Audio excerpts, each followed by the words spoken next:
All right, hello everybody, and welcome to the stream. Today we are going through and taking a look at Everyone Is episode. I'm very excited. It's going to be cringe for me to watch these. I have been doing What Is for an entire year now, almost. So it is going to be very interesting to go back and rewatch these episodes. I'm going to be reacting to them and giving like some hidden behind the scenes facts on each episode as we go on. and, you know, just reacting to me not liking certain skits that I did. I find my acting to be very bad. I don't like it. So yeah, so the episodes we'll be doing today is what is Cuphead, and on all the way up to what is Super Mario not RPG, what is Super Mario Sunshine. And then after the stream ends, we will immediately hop into the live premiere of Super Mario RPG. Very excited. Very excited. Great day. Okay. Good stuff. Good stuff all around. Good day. Lots of fun. I can't wait. Can't wait. So yeah. Start with what is Cuphead? Hello everybody. My name's Infinite Gamer. And today on this beautiful day, I'm just enjoying a little.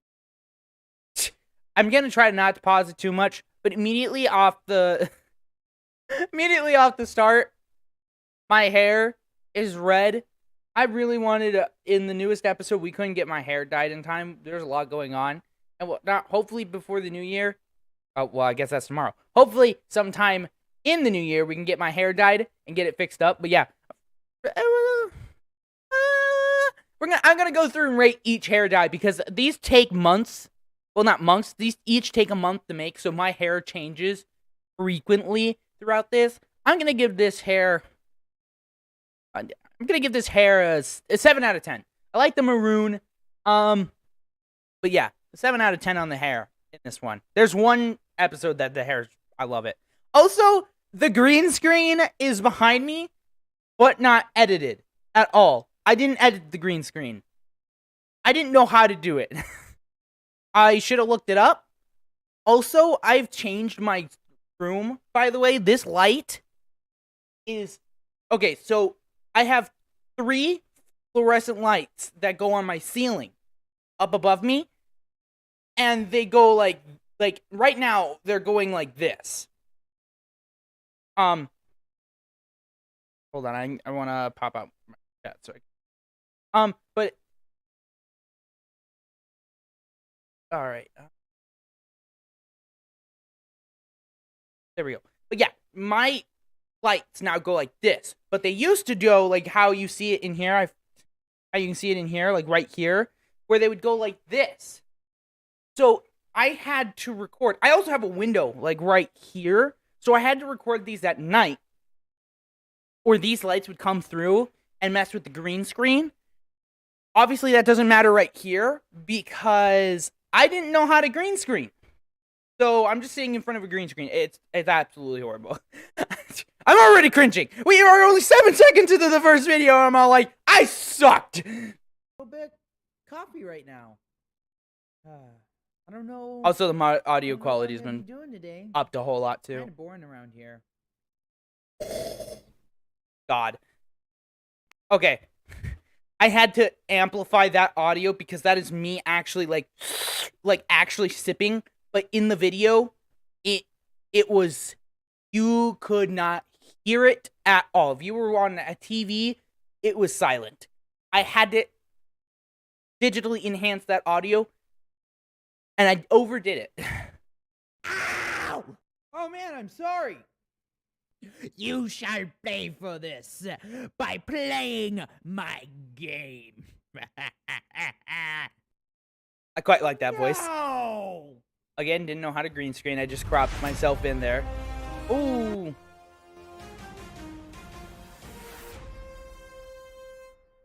Forgot to audio process the intro. Good, good. Off to a great start. Alright, now here we go. When they were growing up, the two brothers shared an interest in 1930s animation along with old NES video games.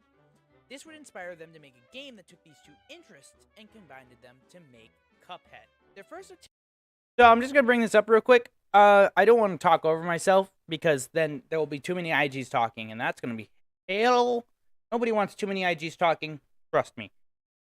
So What is Cuphead was one of the episodes where I wrote the first draft on notebook paper with a pencil. I don't do that anymore due to the fact that I generally suck at spelling. I'm so bad at it.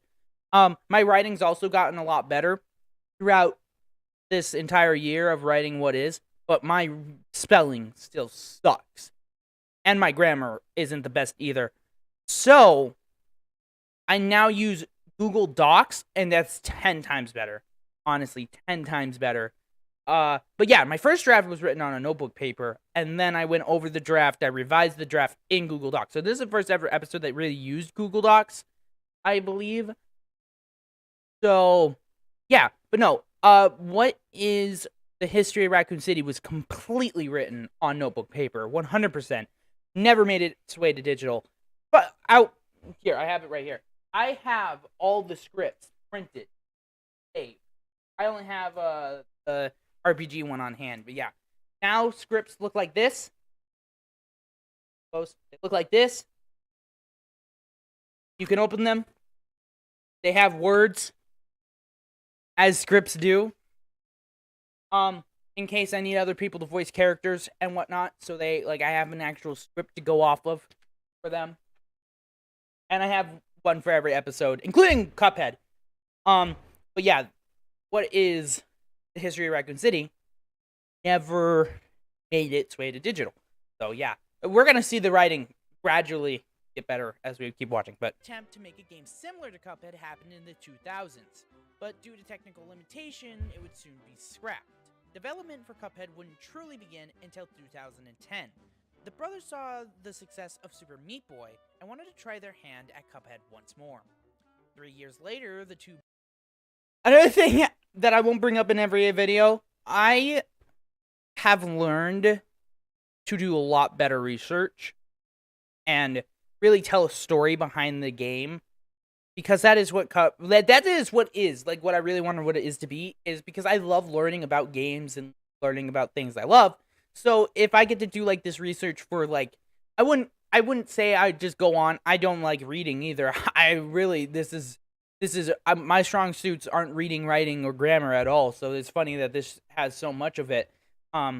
This series really challenges me, but I think I find it so interesting because now I get to research instead of watching a YouTube video on the internet about how 107 facts about Cuphead. I get to do the research. I get to find out things. I never knew that Cuphead was inspired by Super Meat Boy and certain things. So it's very interesting just to learn. Very nice. Brothers would establish MDHR Studios. At least I got an establishing date this time around. Capcom, I'm looking at you. If you guys don't know what that joke is, I couldn't find an establishing date for Raccoon City, so it's a callback. Speaking of callbacks, what is the history of Raccoon City? I don't deem canon to the What Is series. It's actually, I like to think of it as a standalone pilot. It doesn't actually, it's not, there's no story elements in it, but I'm just going to say it's not canon.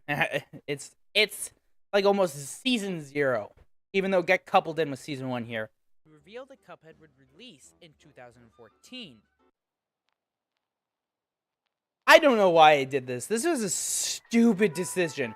I put the entire trailer in here. Why would I do that? I'm just gonna skip it because there's no reason to watch the entire trailer. Why would I do that? That's just a poor decision. These I used to do until God of War. These Cuphead didn't show it properly, probably because of the dang trailer that I set right before this. But God of War would hold retention, and then when it came up with this screen right here,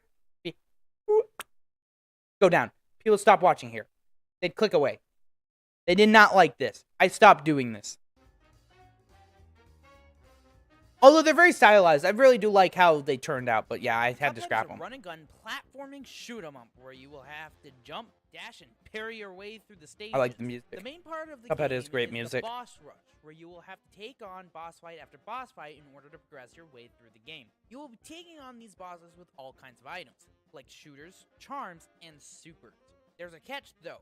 You can only buy shooters and charms by playing the run and gun levels. These levels are kind of like Mario levels where you're not trying to beat a boss, but you're trying to make it.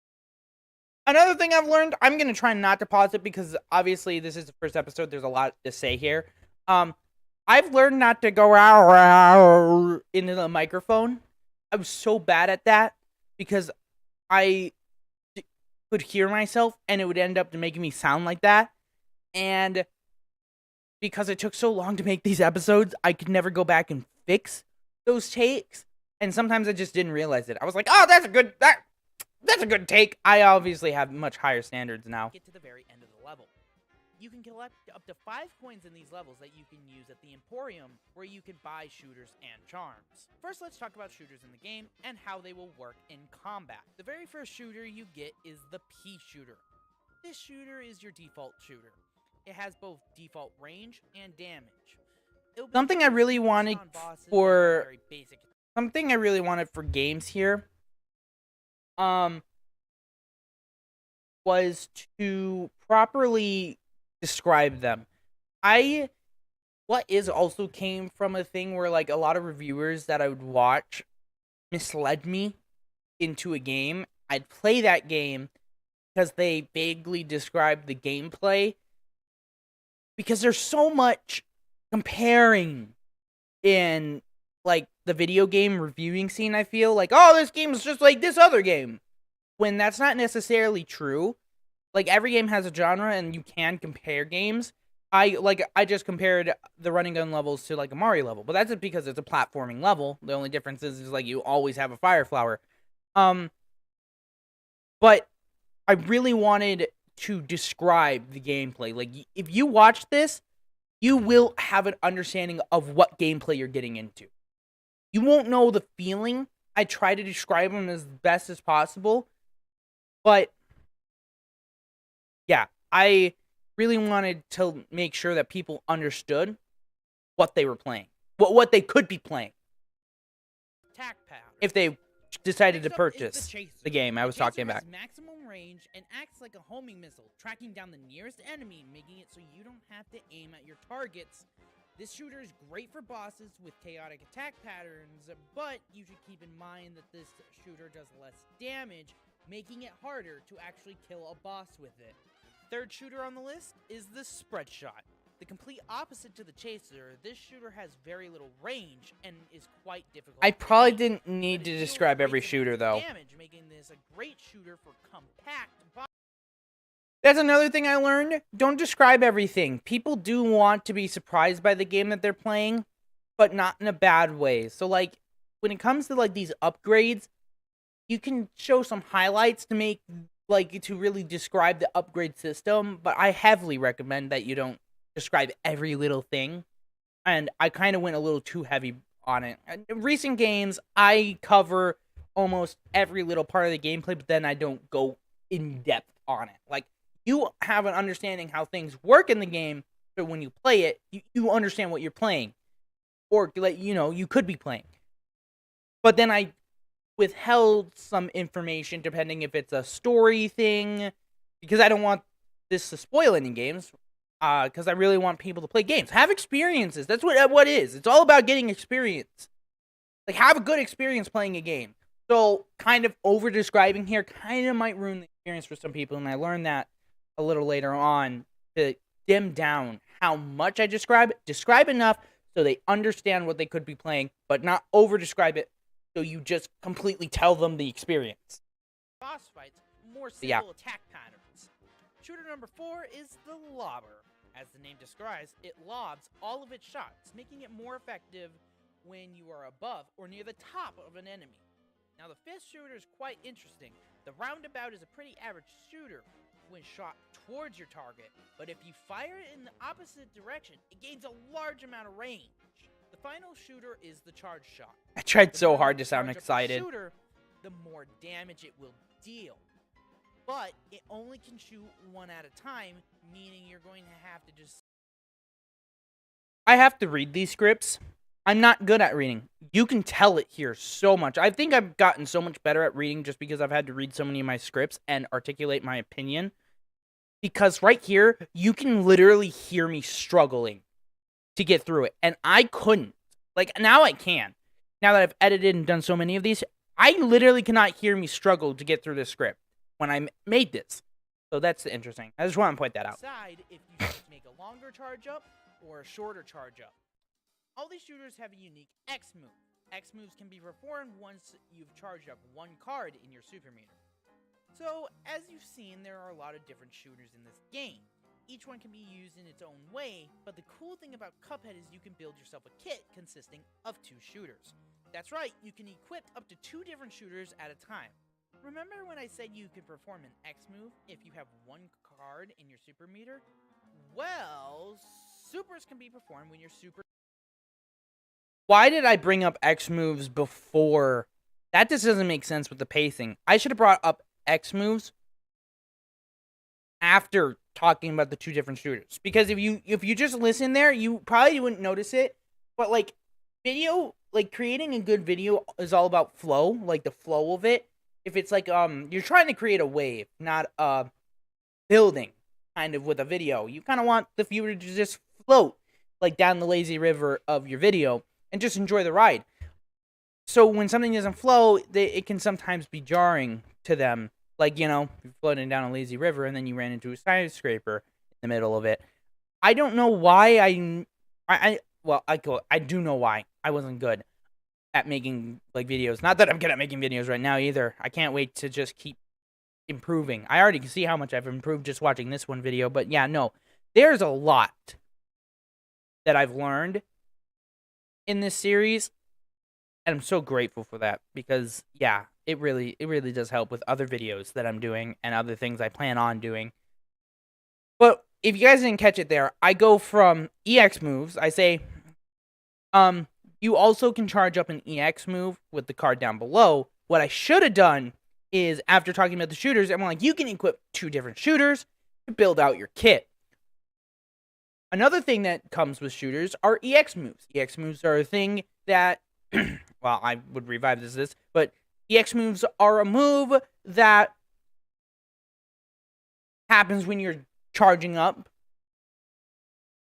EX moves are a thing that charge up throughout the battle. When a card appears at the bottom of your screen, you can use an EX move. When you have full cards, you have the potential to do a super move. See, you see how that one moves like... I mean, obviously, I chopped it up, but I would fix that in editing, but you can see how that flows so much better than you can have EX moves. Oh, so you can have 2 different shooters. Oh, do you remember when I said EX moves? It just doesn't work well. Super meter is completely full. Supers are special abilities that grant you an advantage in boss fights or in running gun levels. But you can't buy these supers. Instead, you have to find them around Inkwell Isle in hidden Molosseums.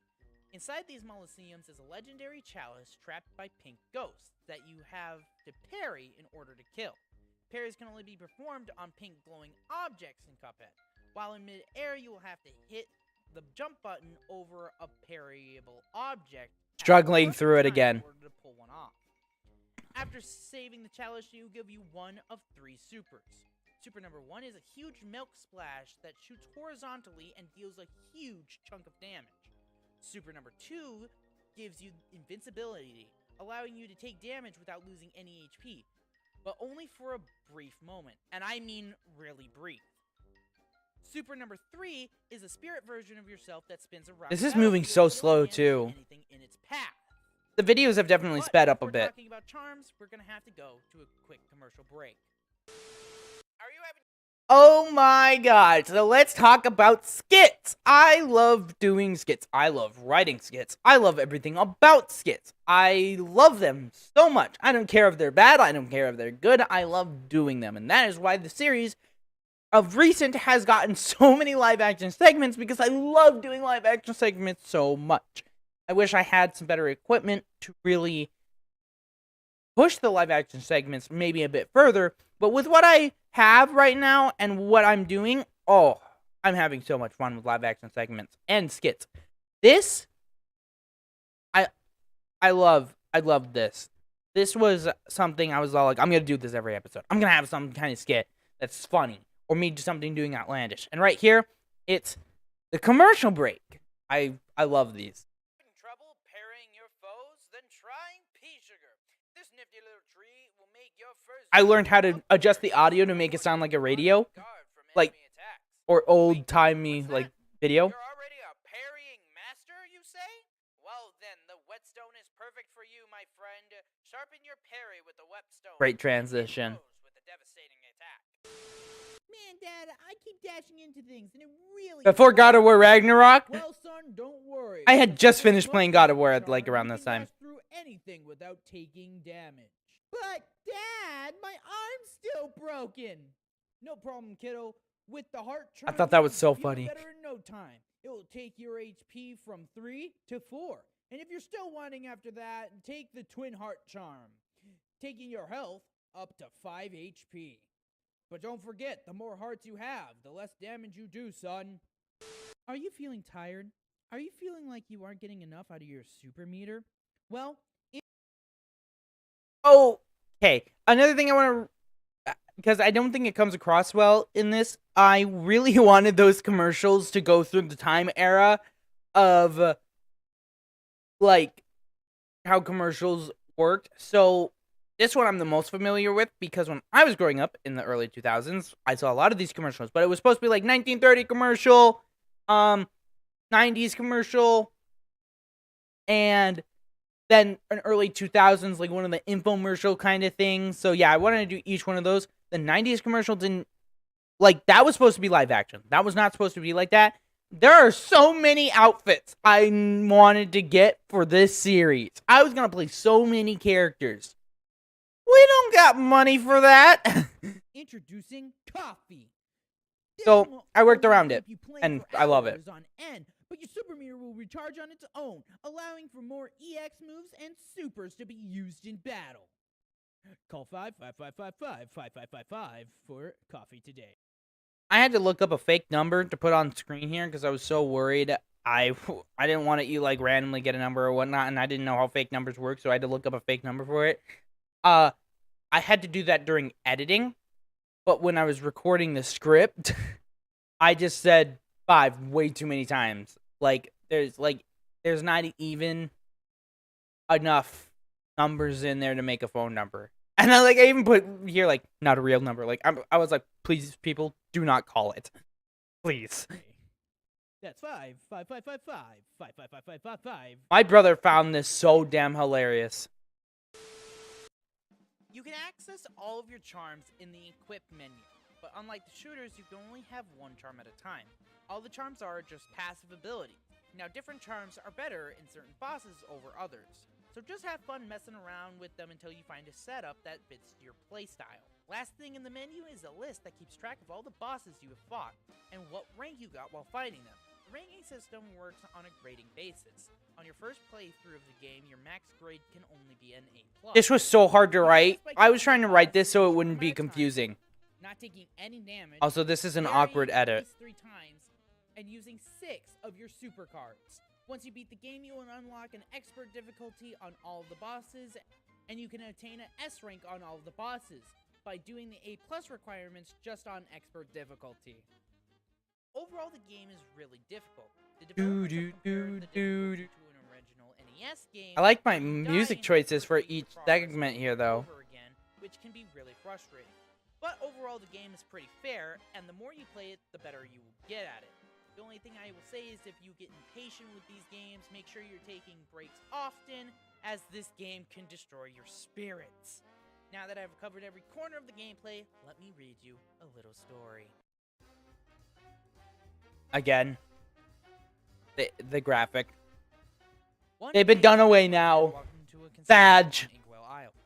Well, little did the two cubs know, but this casino would be owned by the devil himself. I really wanted to make this Started a dramatic. winning streak, and the devil caught wind and decided to. So if anybody who has played Cuphead probably knows, like, these, you know, it's in the storybook. I really wanted to make it look like a slideshow. They even had a sound effect. It would go, like, switch in. But on the second watch, I was like, wow, that's annoying. I'm taking it out. Make this a little more interesting. If you two win the next round. I learned about pitch shifting a lot in this video. I wanted to voice every character and give them, like, unique voices. So the devil is just my voice, like I would talk like, not like that, but I would talk like this. And I would try to give it, like, a roughy, gruffy voice. And then in Premiere Pro, I digitally pitch shift it down to hopefully give him his own unique voice. The only thing I would have done here is actually added reverb echo, which I wouldn't learn until later. Round, you can have the whole casino, but if you lose, your souls are mine. Cuphead, blinded by greed, snatched the dice and gave him a roll, as Mugman stammered in horror as the dice landed. Cuphead, what have you done? The dice, done moving, stuck in the position of... Snake Eyes! shouted the devil. Cuphead, shocked at what just happened, realizes what he's done. Your souls are mine, boys. Hand them over. Mr. Devil, there's gotta be another way, Cuphead stammered. The devil, thinking quickly, finds a job for the two boys. I have some runaway debtors who owe me their deed. Also, this story is just a dang remix of what the game gives you for the story. This game didn't have that big of a story, but I liked how I kind of like made it into a little small play here. A lot of games, though, I don't want to spoil the story for, so I do like just the beginning plot of the game, and I don't go any further than that. You get the most, like, you get the understanding of what the plot is about in, like, this dramatic way. So that way, the story sounds interesting, then he can go play the game. If you can go get them, I might consider letting you two boys keep your souls. Now get out!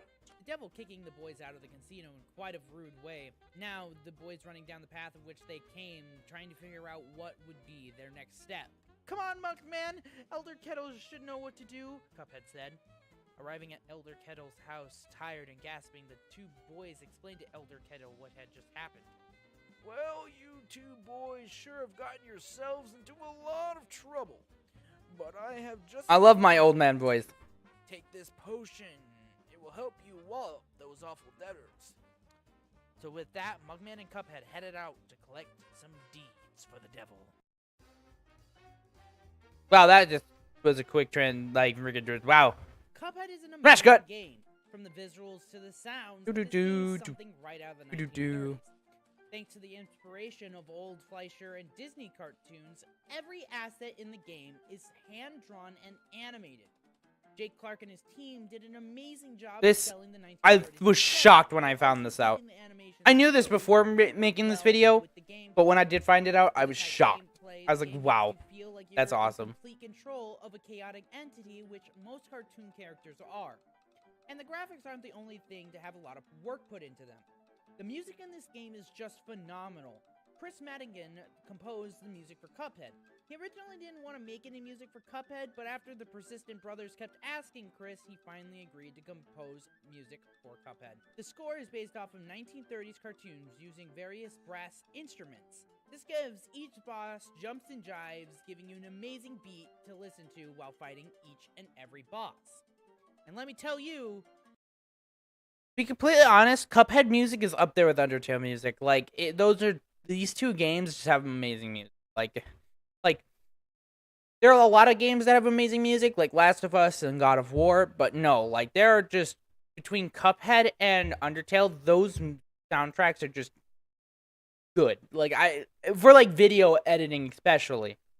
with each time you die, you will be glad to re-listen to every song over and over again. That's true. Good lord. The music does a great job of being very chaotic and keeping you on your toes during boss level, while they are throwing every little thing at you. Now, time to talk about Cuphead's difficulty. This I mean, look at this game great is gameplay hard, provided by me. but in a very unique way. It's hard, but it's not ridiculous. This game has a practice makes perfect mentality. The more you play, the better you will get. You will start to see yourself improve.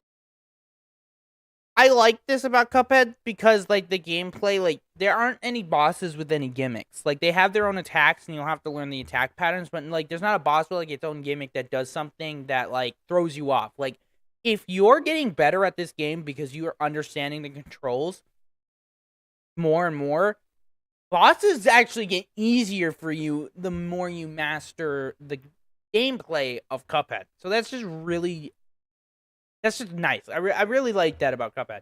Is that, yeah, after World 1, you've like it could be rough, and World 2 is even harder. But like the moment you start really understanding the controls of the game, then you just gotta learn the attack patterns, and it really pushes you to do better in Cuphead. I love it. As you defeat every challenge in your way. But even then, there will be some bosses that are harder for players over others. Overall, Cuphead may be hard, but it's The hardest boss is the dang dragon. I hate that dragon. I hate that dragon so much. extremely fun and charming for a game that only costs around $20. I heavily Ah! recommend Hey, there he you is! give it a try if you're Not that looking for dragon. a fun shoot 'em up. Although, if you Did I actually? I say buy link in the description. Yep, there it is. All right. Yep, I have to double check just to make sure I gotta put it in there. But I always try to put a buy link to the game in the description. Even if I don't like the game or whatnot, it's up to you. I mean, I just try to give you the objective, like, facts and whatnot, so you guys can make your own educated decision. If you're looking at Cuphead and you made it this far through the video and I'm saying, yeah, it's a good game, you should give it a try, but you look at it and you're like, no, then that's your choice.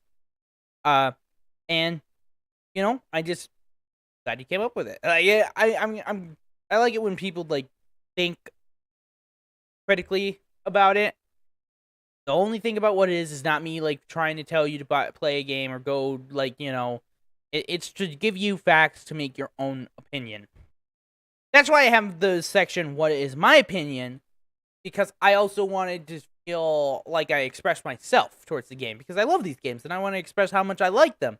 But the "What is the gameplay" section and like, you know, what is behind the game and whatnot, but what is the presentation and what is the gameplay is generally where I want you guys to watch the most and listen the most, so you guys can make your own educated decision. aren't a fan of shoot 'em ups, this game might not be something you're interested in.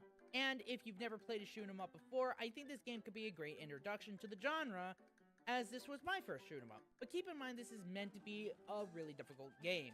So don't think that all shoot 'em ups will be this hard. Now, should you buy this game? I don't know if shoot 'em ups are Well, meant to in be my hard, opinion, I so think it's worth that's what that the line is. What $20 price tag.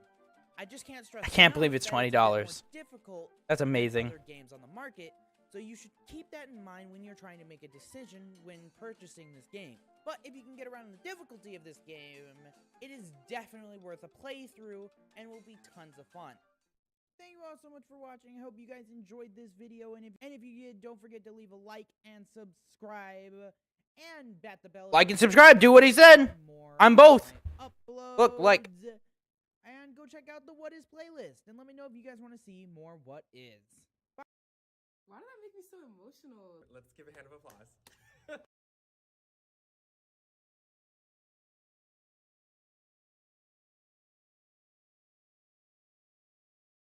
I'm glad YouTube's noticed me enough to put ads on my video. Ads that they don't pay me for. Alright. What is God of War? We're moving on. The second episode of What Is. I love God of War. I've played that game no less than 4 times now. I love it. I love it. It's a great game. God of War Ragnarok will be getting a What Is episode in Season 2. 100%. I cannot wait to better myself. This didn't get an intro for reasons. I did a lot of this recording early April, and late April was very rough for me IRL. So normally what happens is I write early in the month, I edit the written parts, like second week of the month. Third week, I will probably live action, like get the live action recording done, and the end of the month, I will edit it all together and finish it up. So yeah, that's the typical like work cycle. But so the fact that like what happened, I'm not gonna necessarily talk about it here, just because I don't feel like it, for one, and two, I want to keep things generally, you know, upbeat right now. But yeah, I was having some difficulty in just IRL, so I didn't actually record any of the live action stuff for this episode. So that's why this episode just starts out like this. Hello, everybody. everybody, my name's Infinite Gamer, and welcome to another What Is episode. Today we're doing What Is God of War. I did not sound happy either. Start one of these episodes off with like a funny skit or something, but I was sick, so... That's right, I also was sick! I got double whammied, because I was dealing with something IRL, and I forgot. I got sick during this time, too. I don't get sick. So this is bullcrap. It was a bad illness too. I was bedridden for 2 days. I didn't have time to record one. I'm super sorry, guys. But don't worry. The rest of the video got done. It's great. It took me a month to work on it, so I hope you guys really enjoy it. If you do, leave a like. And if you guys want to see more content like this, hit that subscribe button because I will be doing a What Is God of War Ragnarok when that game comes out. So if you guys want to see that, hit that subscribe button. All right. I will. Enjoy the episode. Thank you, guys. Also, real quick, since we're watching it again, amazing intro done by Andromeda Siren. I'm always so happy with how this turned out.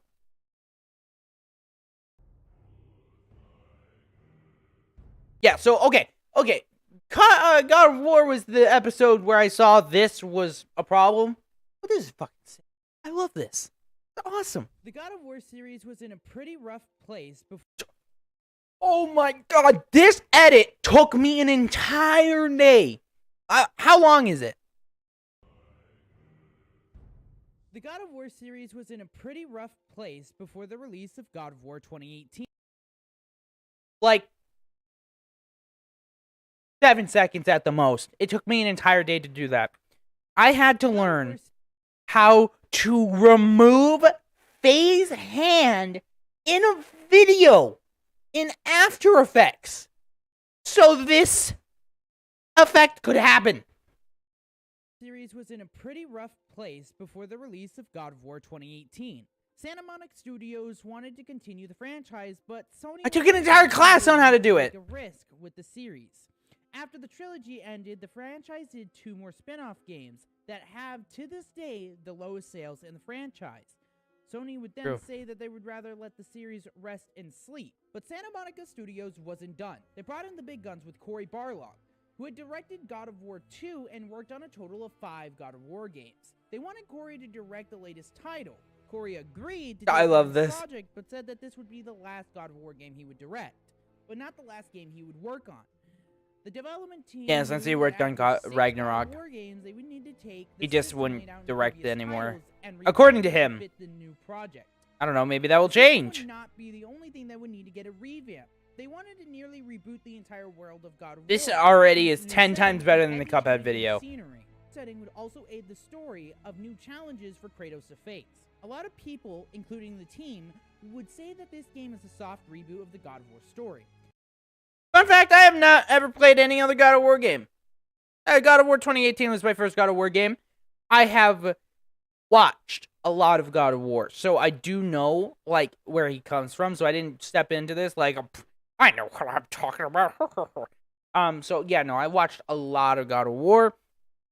But, surprise, surprise, it's not necessarily easy to get your hands on a game for the PlayStation 2 anymore. But didn't they actually, they may have remastered it for the PlayStation 4. Maybe I should go back and play them. But yeah, no. I did not play any games before this.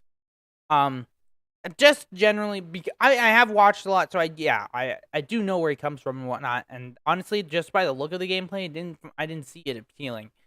But after playing this and Ragnarok and like seeing the similarities, I do want to go back and play them. Yet they keep all the continuity from the older games and use it to advance the story. But I've watched them all be played. After all of this change, Sony would decide to take another chance at the franchise, as in 2014 the development team would start work on the new God of War. 2 years of development later, Sony would announce God of War 2018 at E3 2016, showcasing the brand new gameplay demo of Kratos. I should show it here. Boy.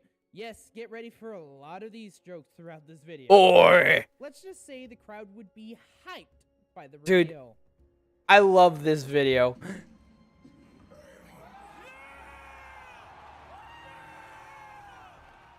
The full game would be released on April 23rd, 2018.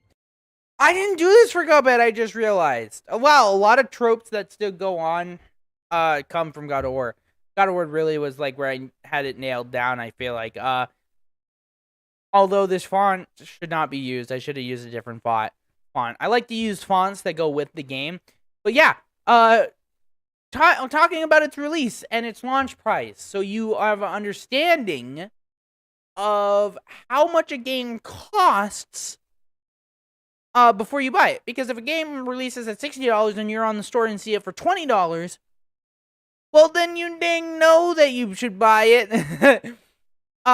I don't do these for older games, though, however, due to the fact that that doesn't really help in that scenario. If I tell you how the game launched priced, and it's like I don't do this for Super Mario RPG, right? Due to the fact that, yeah, Super Mario RPG may have released at like $30.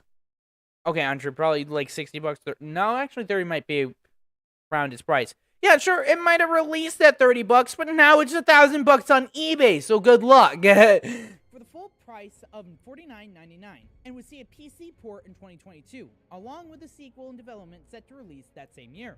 God of War has a pretty... Oh, that game is so hype. But that doesn't I'm so hyped. mean the game shares the same fate. So, let's visit the land of Midgard and find out what the gameplay I like is all that about. transition. God of War is an open-world action-adventure game with some RPG elements, and takes place in Norwegian mythology. You'll be playing... Fun fact, I'm Norwegian. Jeg Norge. No. Jeg norsk. Jeg norsk. Yeah, I think that's what really actually pushed me to play this game. I love mythologies, and especially Greek mythology, which you think would have caused me to try to play God of War a little more, but I had watched them, so I didn't really need to play them. But Norse mythology, I knew very little about other than Marvel, and we all know how Marvel is. This game really made me like want to kind of go into my roots more, like with just knowing the mythology, the lifestyle, a lot of things that just about like the Norway and whatnot. I even started learning how to speak some of the language. I'm not very good at it, but I'm trying. So, yeah. Playing as Kratos, the god of... it will come back to me. Along with his boy, as they try to make their way... That to the joke did not highest land. of all the 9 realms. Throughout your journey, there will be many trials that Kratos will have to face. The main one being enemies who will try to slow you down, and the other being multiple puzzles Kratos will have to solve in order to keep moving forward. Along your journey, you will meet a cast of characters that will assist Kratos in his goals, no matter how much they annoy him. Jesus, you son of a bitch. Yeah. Brock. But can you put it down over there? That handle is... No. Brock and Henry are my favorites. Lambs, Chris. I'm the fucking god of war. Starring the Witch of the Woods, the Smurf, the Germaphobe, a really cocky head, and someone impersonating Johnny Depp. I thought you'd be bigger. But you're definitely the one. I mean, come on. How does this guy not sound like Johnny Depp? Your ship, Captain? I'm in the market, as it were. All of these characters have amazing voice actors who play their characters perfectly, especially Chris. The voice Jones, talent is great. who is Yeah. mostly one of my favorite voice actors. I love that guy. He plays Kratos in the best way and should be cast for the live-action version. I swear, Amazon. This one really isn't part of the experience of playing the game, but I really wanted to say I it. swear. Don't judge I me. will not watch that Move on to series. Gameplay. Christopher Jett said he wanted to do it.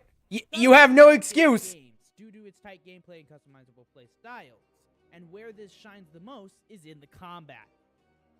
God of War's combat system. Also, this was the first episode to have like the presentation. Your main weapon is the Leviathan axe. With this, you can Hell perform yeah. 3 basic actions: a light swing, a heavy swing, and the ability to throw the axe and having it return to your hand, just like Thor's hammer, Mjolnir.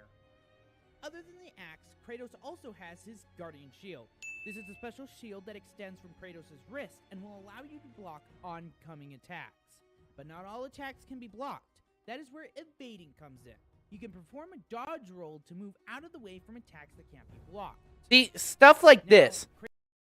I withhold, like, I tell you that there's an upgrade system, but I withhold how, like, the upgrades. Like, I don't go through and explain every upgrade or everything. I mean, that would have been outrageous for this game, but I had an understanding from Cuphead that, like, just telling you, like, going in depth, like, telling you about the combat and how, like, it really does work and breaking it down and whatnot and the main elements of the game really could help you know if you want to play this game.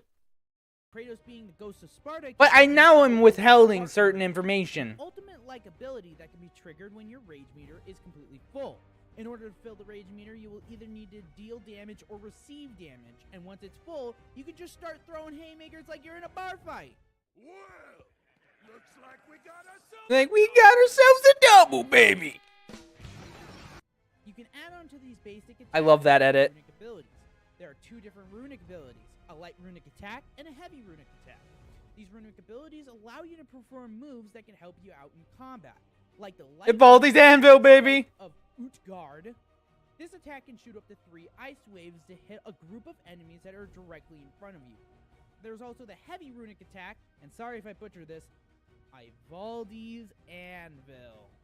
This attack will have you Ivaldi's smash your axe Anvil. into the ground, hitting enemies that may be swarming. How dare you not know its You name? can equip to Kratos' axe that can help you in combat. You will regret it. This is the talismans. Instead of causing damage, these will affect the battlefield. I don't know why they got turned to relics. Kratos a burst of health.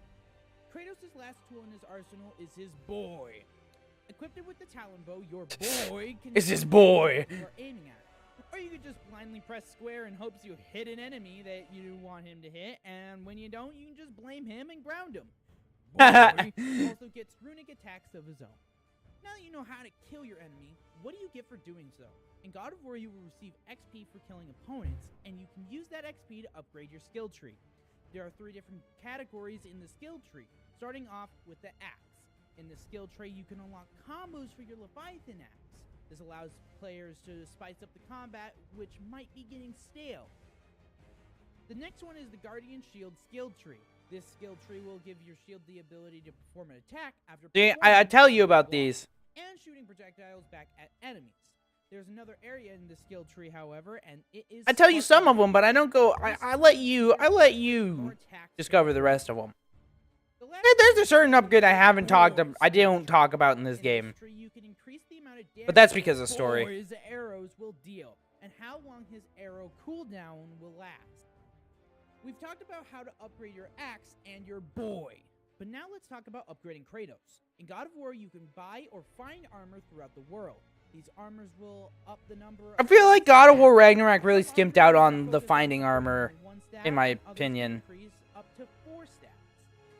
Armors can also be upgraded via sockets. You can sock gems into your armor to boost certain stats. Oh, God of War Ragnarok did this so much better. I was scared they weren't going to do it all, but then they did it so much better. You can also take the armor to the dwarves' shop to have it upgraded, but instead of using XP to upgrade it, you will need to find materials in order to upgrade your armor. How you will find materials is by exploring multiple realms in the game. Some realms have different materials that you will need for different armors. Another way to get materials is by completing side quests. My personal favorite side quests in the game are the Wayward Spirits. These guys will ask your help undoing a wrong from their previous life. This gives Kratos the ability to teach Atreus lessons that come from these spirits' mistake. And I love that this Kratos game had learns just so from much these story spirits as driven. well, as they can remind him of his past. Now, excuse me for a minute. I believe I'm being braided by Vikings. I'll see you guys in a minute. Oh, God. I hate my acting here. I hate everything about this. Shame. We pillaged an entire village. I wanted to try to No make one them can look like challenge puppets, me. too. I am unstoppable. No man can stand in my way. What do you find so humorous? Have you ever heard the tale of a war against gods? What are you? Oh, God, it's so bad. This tale starts with a man and his boy, suffering from a great loss. The man who had just lost his love, and the boy who had just lost their mother. The man heartbroken, yet determined to fulfill his love's final wish, for her ashes to be spread in the highest peak in all the 9 realms. But before the two could What a start touching their story. journey, the man had to make sure his boy was ready. So the two go hunting in the direction of deer. The boy catches up to the deer, but being too eager, he shoots the deer at the disapproval of his father. The man Do not shoots be the sorry. boy Be as a better. sign of the deer. Shortly after, a creature attacks the two. This creature is known as a Draugr. A beast from hell challenges the man, but the man takes them out effortlessly with an axe forged from the dwarves. They move on to find the deer. The man returns the bow to his boy, and under the guidance of his father, the boy scores the deer. As they go to grab their game, a troll as big of a mountain takes the deer. The two take on the monster. The boy standing farther back lands some body shots with his bow, and the man throws the axe into the beast's chest, stunning the troll. The man moves in, leaping onto the troll and retrieving his axe and thrusting into the troll's head, leaving blood gushing out from the forehead and killing the monster, leaving the man and his boy victorious. Okay, so fun fact about that. There was supposed to be a lot of fun facts about that actually. I actually snapped a real branch over my knee in front of my microphone to get that sound effect. Probably could have just done it with noodle pasta. I'm not very smart. Also, it was supposed to be a Minnesota Viking who's gonna step on that, because obviously you could see that one of the Vikings was from Assassin's Creed Valhalla, the other Viking was from For Honor, and then I was gonna have a Minnesota Viking step on the branch and scare the Valhalla Viking who was like, you know, being all cocky and whatever, and that would have probably been very funny. I didn't do that. Due to the fact that I didn't know, because NHL takes a lot of photos, so there's a lot of, you know, NHL players, pictures of them, but I didn't know if I could use any of them because, like, those sports are very stingy on copyright. So what I was going to do was use a Fortnite character to keep up with the video game aesthetic, use a Fortnite character, but I sold my skin. I had it, it was there, and I sold it. That's why that one didn't exist. That's why that joke didn't make it through. God of War can be summed up in 2 clips.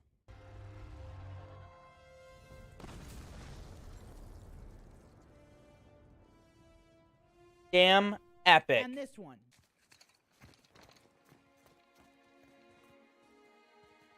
An epic game and a stunning game.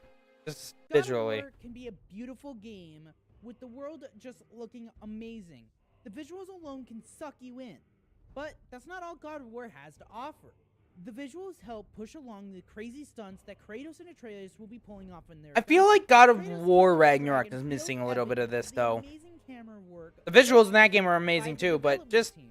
I don't know. The game looks great, but all of that wouldn't matter too much if it weren't for the amazing gameplay that God of War brings to the table. I always believe that a game should feel fun to play, and God of War's combat is an absolute blast. All of the different abilities in the game will always shake up the gameplay format. With all the different abilities in the gameplay will always be changing, keeping it from feeling stale or repetitive. This package This is why I really love wrapped going through in and a playing this bow game by so the many 2 times. main characters in the game. Kratos is a more silent protagonist, only speaking when it has something to do with the story. But during combat, he's near silent, allowing you to immerse yourself in each and every fight you're a part of. While Atreus is more vocal in combat, giving you callouts when enemies are attacking or throwing projectiles at you. This might sound like it would get annoying, but it's actually quite the opposite and really helped me out in some intense boss fights, like the Valkyries. It's not only combat do these characters share these traits, though. Throughout the story, Kratos and Atreus will butt heads due to their struggle in communication. Kratos is more quiet about his emotion as he needs to stay focused on the goal at hand, where on the other hand, Atreus is much more vocal but does not understand the ways of his father, which leads to conflicts throughout your journey. I think Santa I'm getting Monica Studios did goosebumps. a great job in conveying the story.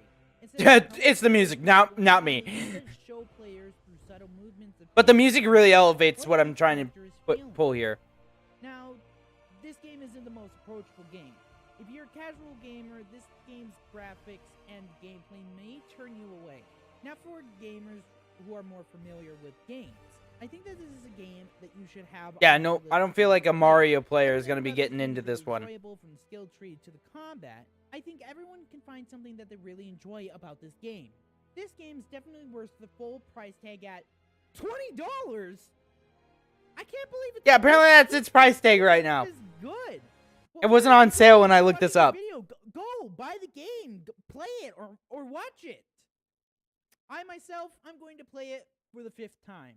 Thank you all so much for watching. I hope you guys enjoyed this episode of What Is, and I will catch you guys in the next one. Oh God, what the hell is that music? All right, that was a good episode. That was a good episode of What Is. We're moving on to What Is Super Mario.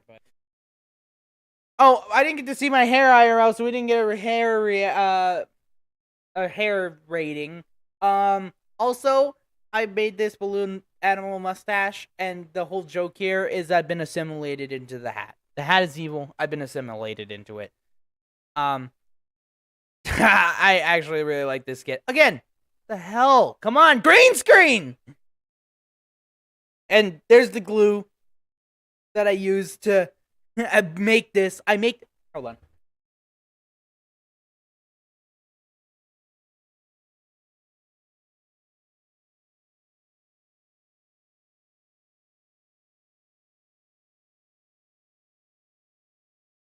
I still have it. I still have it.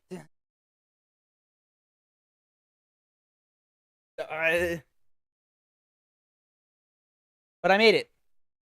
It's made from cardboard. It's cardboard and then a paper, and I just glued it on. Got to take the glue out of the scene. Buddy, welcome to another What Is episode. This time, we're taking a look at one of my favorite games. And this is my opinion, and only my opinion, with no influencing factors. I like how I'm looking down and I'm just kind of lost in it. Mario Odyssey, the best game ever. I could not breathe, by the way, while I was recording this.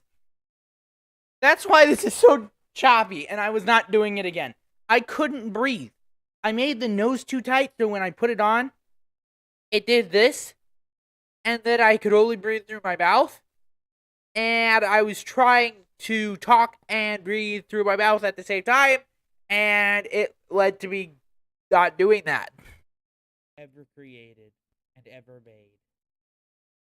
And if you don't think so, God. you'll become one of us.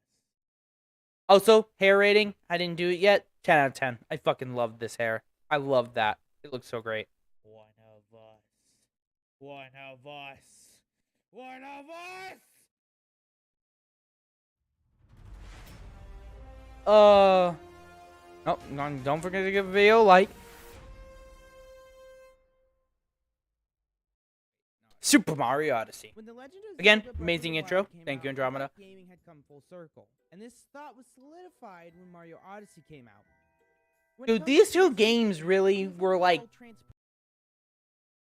I know I'm about to say it in the video, but these games really did feel like the N64 of gaming. It just revamped these series for their 3D genres. Zelda and Mario really just got pushed right here. Breath of the Wild, oh my god, dude!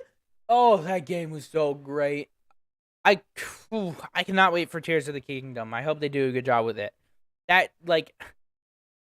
these games feel like after when these games were first created, this is really where they wanted to take them. Especially with the Legend of Zelda Breath of the Wild. I mean, Miyamoto was I made this game because I just wanted people to get to explore. Not everybody gets to explore and find something new and interesting. And Breath of the Wild really made you did that. I can't wait for us to get to that episode. That is one of my favorite episodes. Back to the days of the Nintendo 64. Now, I never got to experience the Nintendo 64 myself, but I think the channel Girlfriend Reviews sums up what a lot of people felt. Oh, I also started watching these guys around this time, and I had just watched their because I never got to experience the Nintendo 64. Like I didn't grow up during that time. I don't get to experience it.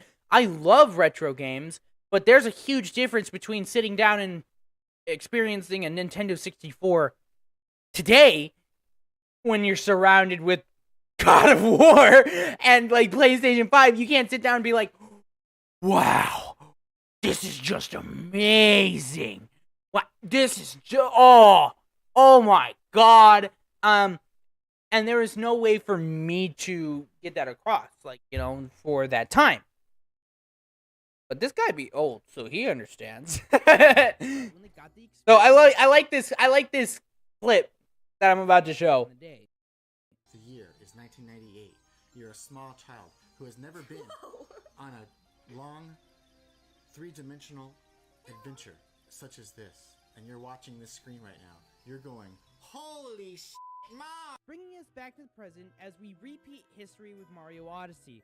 Mario Odyssey feels like a love letter to the Nintendo 64. This is most likely due to the people behind the game. Actually feels more like a love letter to the entire Mario series, but definitely Nintendo 60, the Mario 64. Koizumi and Koichi Hayashida.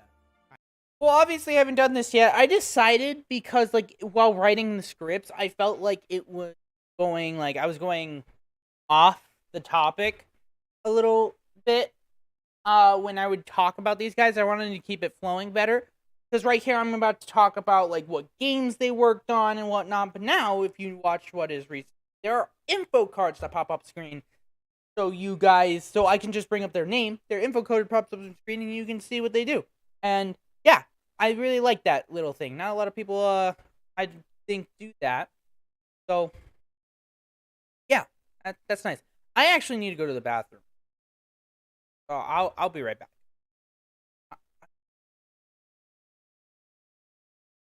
I hope nothing weird happens on the screen while I'm gone.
God, Artemis took over the screen.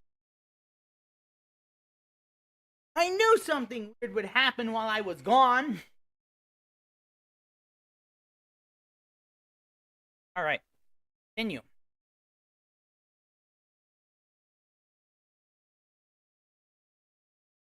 I probably butchered those. Yikes. Just to start off the list, Yoshiaki has worked on the Ocarina of Time, Majora's Mask. I'm sorry to anyone. If anyone who made these games end up watching this video somehow, anytime, I'm sorry. I'm so sorry if I ruined your names. And of course, Mario 64. While Koichi has worked on some more recent titles in Nintendo's history.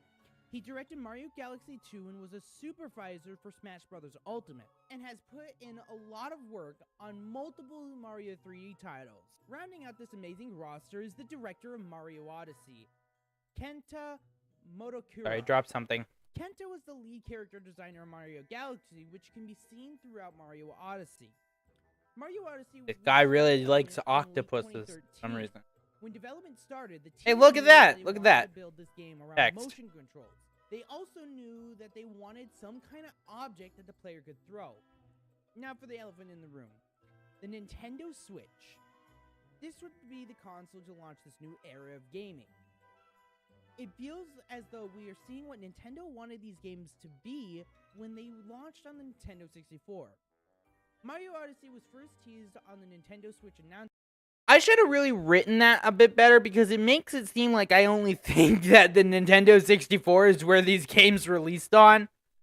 I just meant for this genre, like this genre for them, like not every, Zelda game's 3D and whatnot. Even to this day, there are still 2D Zelda games.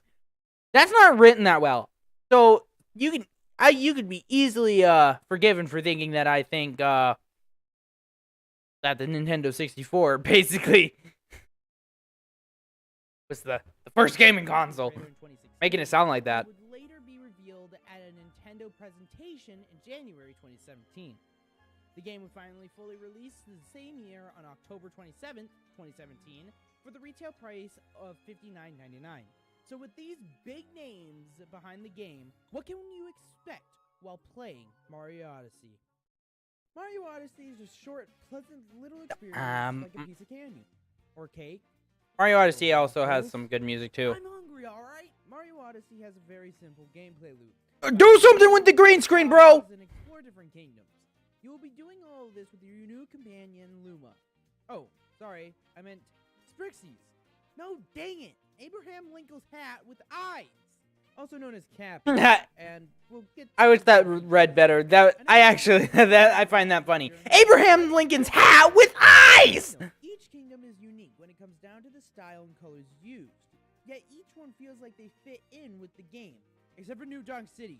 Those humans are whack, man. They fill my nightmares. Mario has never looked better. Now in HD and 60 FPS, this is by far the best looking 3D Mario game I've ever seen. I love the water effects when he gets wet, or whenever Mario gets snow all over him and he does his little goofy face. Someone get that Italian a jacket! Now Mario music He is has cute. always been a great addition to your adventure, and Mario Odyssey has this base covered. Each kingdom has its unique theme to go along with it. The Wooden Kingdom is probably my favorite. It's got this funky little beat going on with it. The Lunch Kingdom also has some great sounds, as it reminds me of like the Ratatouille soundtrack. So it's got that Italian-sounding music in the background, if that's what you could call I don't know how to Now, describe I'm a music. horrible person for not saying something about the performed songs in Mario Odyssey. Well, they are both bangers. I can't play them for copyright purposes. Yeah, They are Jump both Up bangers, is though. good, but I don't hear anyone talking about Honeymoon Ridge Escape, which is a song that you can Yeah, hear why don't no one talk about this one? Odyssey. Everybody's like, Jump Up Superstars is great! Extremely well. I love the end song. That's so much better. What my may opinion. Be the most important thing of a Mario game. It's gameplay. Mario Odyssey is a 3D platformer with heavy exploration elements. First one with no Explore title towards screens. these collectibles called Power Moons. These are the stars from Mario 64 and Galaxy. However, to get these moons, you will need to use Mario's vast arsenal of platforming mechanics. You can jump, double jump, triple jump, jump off your hat, dive to your death, dive into water? Well, there's Much better effect from the Cuphead video. Just one video. Thankfully, since Mario's moveset has drastically been upgraded, the game gives you an action guide that you can access at any time in order to learn these crazy new stunts Mario will be doing throughout his journey. Again, another great little example there. I give a good overview of what Mario could do, but then I direct you also to the action guide, which the game does say, but some people might have skipped over that while playing. So like, or so they know before they play. That way I kind of like got away. So I described a lot of what Mario Odyssey is known for, but how you can find more and find out more while in the game, which is pretty good. Pretty good. I like to see that. That's the more of things. Like I think I gave a good description of the gameplay while also helping point you in the direction of exploring it for yourself. Like the role. He looks like Sonic. Yep, he looks like Sonic. And of course, Mario still has all of his classic moves from older titles, like the long jump and ground pound. Now that we covered all those basics... Mario Sunshine, you mother trucker, you did not give him the long jump. Why? Why? You did not give him the long jump or the crouch walk. Like, you literally nerfed his, like, I did not understand that when I played Mario Sunshine, that they got rid of his moveset. Let's talk about the new big gameplay mechanic, Cappy. This cute little hat has the ability to literally take over other beings, giving Mario full control of their body. And we don't know if they're conscious while this is going on. Now, if you think this sounds horrifying... This is horrifying. Welcome to the club! Again, not doing anything with the green screen. I absolutely love it. Hair looks amazing. Fun fact about this effect. My brother is actually right off the screen over here. Oh, God. This... Oh, green. But he's on the screen right over here with the hat. We did so many takes of this because he kept, like, throwing it over my head or, like, just throwing it not in the right direction. So once we finally got it, it was nice. Also, this is around the time where I started actually, like, getting ready to tell the story behind Mario, like, behind what is Season 1. This is where the story starts working and going into, like, effect. I didn't know back in Cuphead, and I didn't know in God of War, but this right here is where I had the idea of to tell a story. So I kind of wanted to put some elements, and it wasn't until The Legend of Zelda Breath of the Wild, the next video, I believe, right? Yep, the very next video, where I was like, all right, I know, like, by that time, I knew where I wanted this story to go. I like how messed up I react way too quickly here. What was that? Like, I should have waited like a second. I'd be like, what was that? Oh! See, I'm so much better at stuff now. I like this little pan shot. Now, taking over other beings without their consent aside, each creature has a unique gameplay mechanic. Without their consent aside, just forget about it. These stone guides that give you the ability to see invisible platforms. The reason for using all of these mechanics is Dude, this gameplay mechanic is sick. And these things are everywhere. There are multiple ways to find these moons, like doing main missions or finding secret moons scattered throughout the kingdoms. Another way to find these moons is by doing a 2D Classic Mario section. These 2D sections play just like Super Mario Bros. 1 and share a very similar appearance. In these areas, you can find secret 8-bit moons. They even change the sound for collecting these moons to a little 8-bit jingle. Moons aside, there are two other main collectibles you will be keeping an eye out for. The first one is the purple coins, which can be used at the kingdom shop to buy a number of things, like special outfits from that kingdom, or decorations for the Odyssey. Speaking of the Odyssey is the main way of traversing the world map, and what will Better transitions. You can just see that I'm flowing these videos together better. You're going to know the system very well. You have to collect a certain number of moons in order to power up the Odyssey. I really like the way the Odyssey looks. I think that it just takes the hat-like design and really does a good job making it look like a spaceship. But you being a curious viewer may be asking me, why are you doing all of this? Well, Mario Odyssey Good question. story is just like all the other Mario games. So I'm just going to talk about this real quick. I don't much have an opinion on Mario Odyssey's story. I like it when they try to really outreach. Like, the wedding gimmick was cool, but I mean, come on, at this point, Peach got kidnapped. Oh no, Mario's gotta save her. I really like games where they challenge this idea. Mario Sunshine had a really good idea for the story. I just wish they would have had a really good idea for the gameplay. Mario RPG, really good idea for a story. I really like it when they don't try to just do, oh no, Princess Peach got captured, just because it adds a new freshness to the series, in my opinion. I'm just gonna speed run through it. Ready? But yeah, Set, so I just speed run through it. Hi, Go. Peach's castle. Oh, Bowser and no, Mario are Bowser. fighting. Bowser is being a dick, and Mario is trying to kick him like his mushroom addiction. But then Bowser says Uno reverse card and throws Mario off the ship, sending him. I forgot I said that! Mario's hat in the process. Mario falls into some weird place with butt bushes and meets a ghost named Cappy, which apparently Bowser kidnapped his sister. So Why aren't they those there? go off to commit mass genocide against these rabbids that are working for Bowser. I don't know why they're working for Bowser. They just are, okay? Yep. So it's. I did that all in one take and without taking a breath. About it. I had a lot of fun with Mario Odyssey, and I want to share some of my experiences with the game.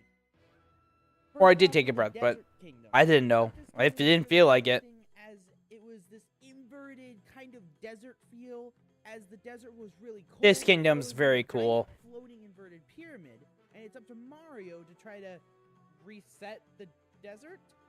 Wait. Giant inverted pyramid? Illuminati confirmed? Oh my god. I forgot this edit. The Lake Kingdom holds the special dress that Bowser steals, but as you explore the kingdom, you can find a whole bunch of zippers that unlock new areas. Thought this was a nice touch and also reminded me of something from like Paper Mario, which yes, that will get covered someday on the channel. New Donk City's I lie. I don't know if that's getting covered. We'll see.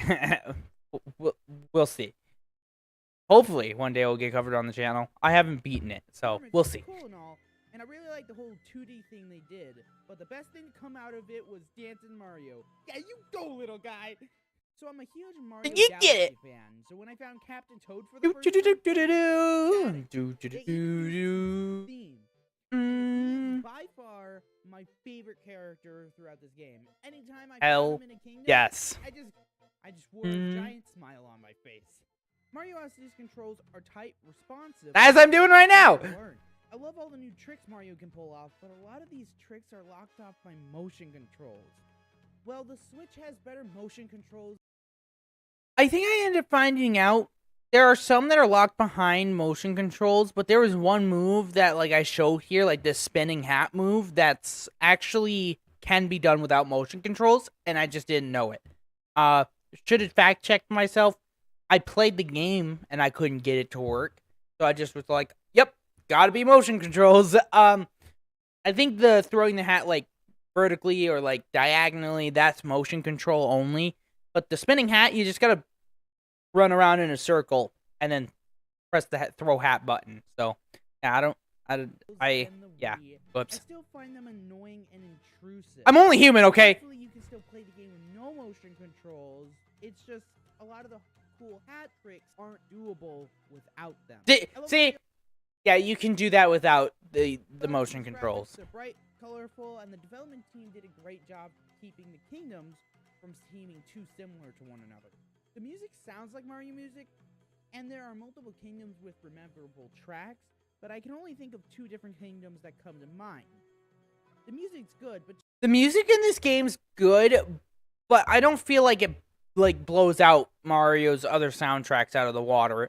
There are some good ones in here, like New Donk City is really a standout one, but no.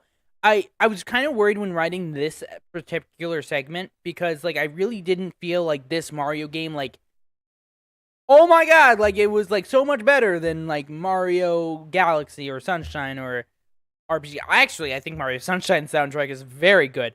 But like it didn't, like this just felt like it held up to the standard Mario music, which is pretty high. So I mean, it's good. But it didn't overperform.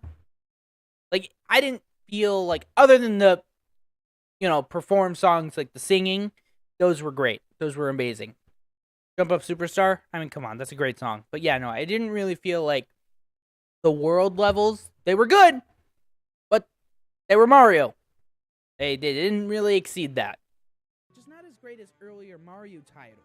It upholds Mario music standards, it just doesn't really exceed that line. Now with all this said, should you buy Mario Odyssey? Well, it kind of depends on your gameplay habits. If you're looking for a short... Oh, this is a short one. A little challenge and fun gameplay, there might be a cheaper game out there that can do this for you. On my first playthrough of the game, I beat it in 4 hours. Oh, we're we're about halfway through. $60 is just a little too much for only 4 hours. Yeah. I was trying to think of the different demographics who play this game, because not only kids play this game, but not only adults play this game. And when you're an adult trying to... I had... My dream job when I was small wasn't a damn astronaut. I was going to be a cowboy. I wanted to be a GameStop employee. Just because I had a great experience with one of the GameStop employees when I was younger, who just really wanted to inform people about games. Like, he just really wanted to help people understand and whatnot. So when I was writing this episode, I really tried to get in the mindset of, like, what if a parent is, like, watching this? Like, they just, like, a parent, so, like, I don't know what to, I've heard this Mario Odyssey game. What's Mario Odyssey? Kind of thing. So, like, this kind of goes through the different demographics. This game's, I don't feel like it's worth $60 if you're going to give it to a kid, due to the fact that the kid will play it for probably 2 hours and then not drop it. Now, if you're an adult who, wants some good, like, something, a big game to kind of chip at, on your off hours or whatnot, and you're really trying to go for, like, a big collectathon, this game's great.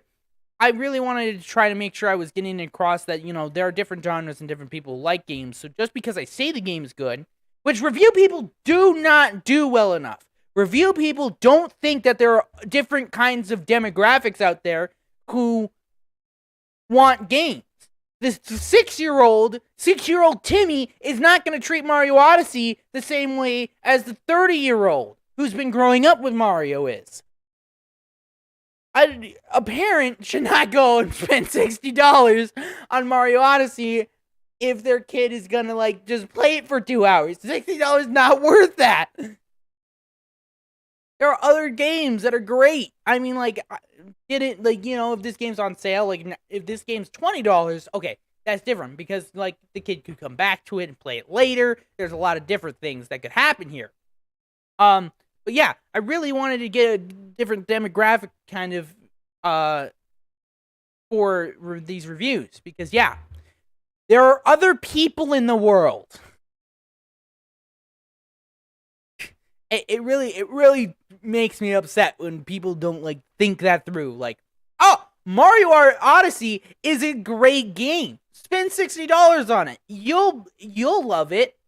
And then a parent's sitting there like, oh, my child's going to love this game because people are saying it's great. I mean, look, it's all light and colorful. And then they buy it and they play it for 2 hours due to the fact that they are a 6-year-old little Timmy who can't focus on a butterfly for more than 2 seconds. So yeah, I really wanted to get the different demographic down. This game, I mean, distract little Timmy with something much cheaper, please. Where more adult people who have grown up with Mario and do have, like, a lot more focus on the game, this game's a lot more worth it for them.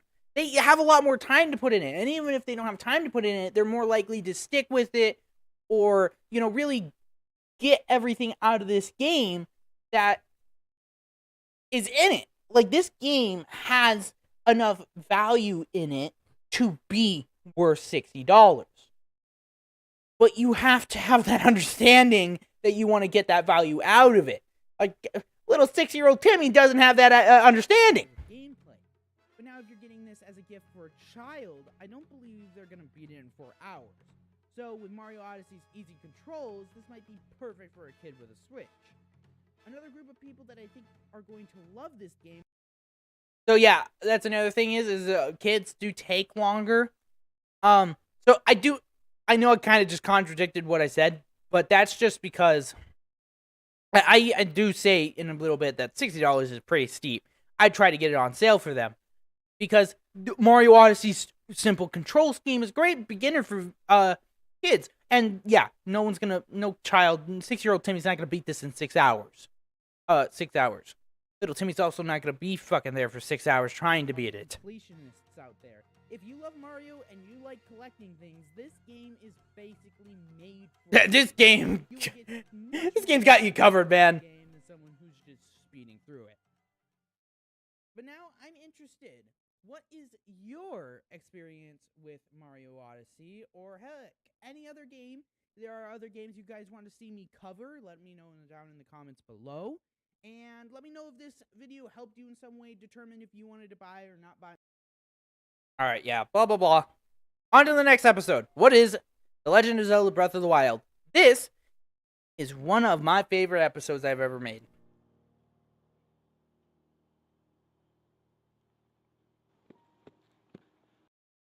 I went outside, I touched grass! Also, this is one of my favorite shirts we made.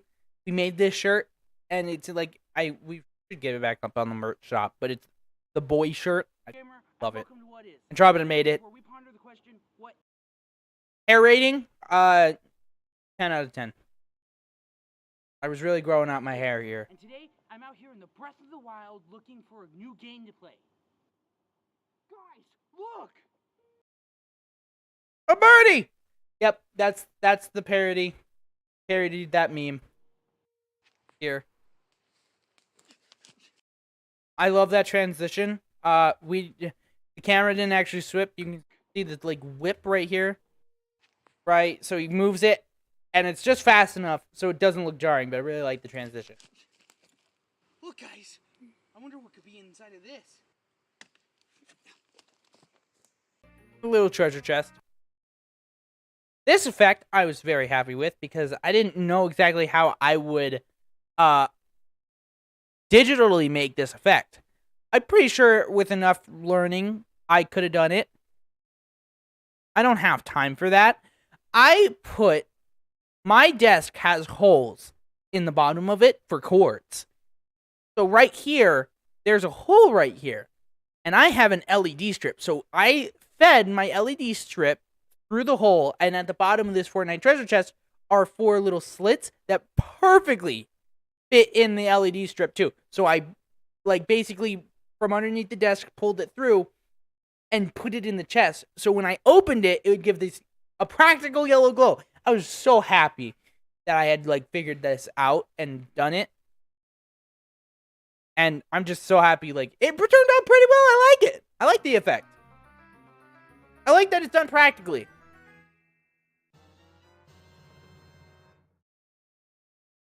I love my face right here. I am staring directly into the sun. The sun at that time of day was just perfectly over the top of the house. So it was like, just the little bit of it was just hitting me right in the eye. And I couldn't move any closer or you'd see the railing. Because Logan helped me record this. So he's on top of the railing because we have a porch. So he's on the second floor porch recording, shooting down at me. Meanwhile, I'm down here staring at the sun, and I had to like hold this pose. But you can see my eyes like try to shut so bad. It was hilarious. Amazing intro done by Andromeda again.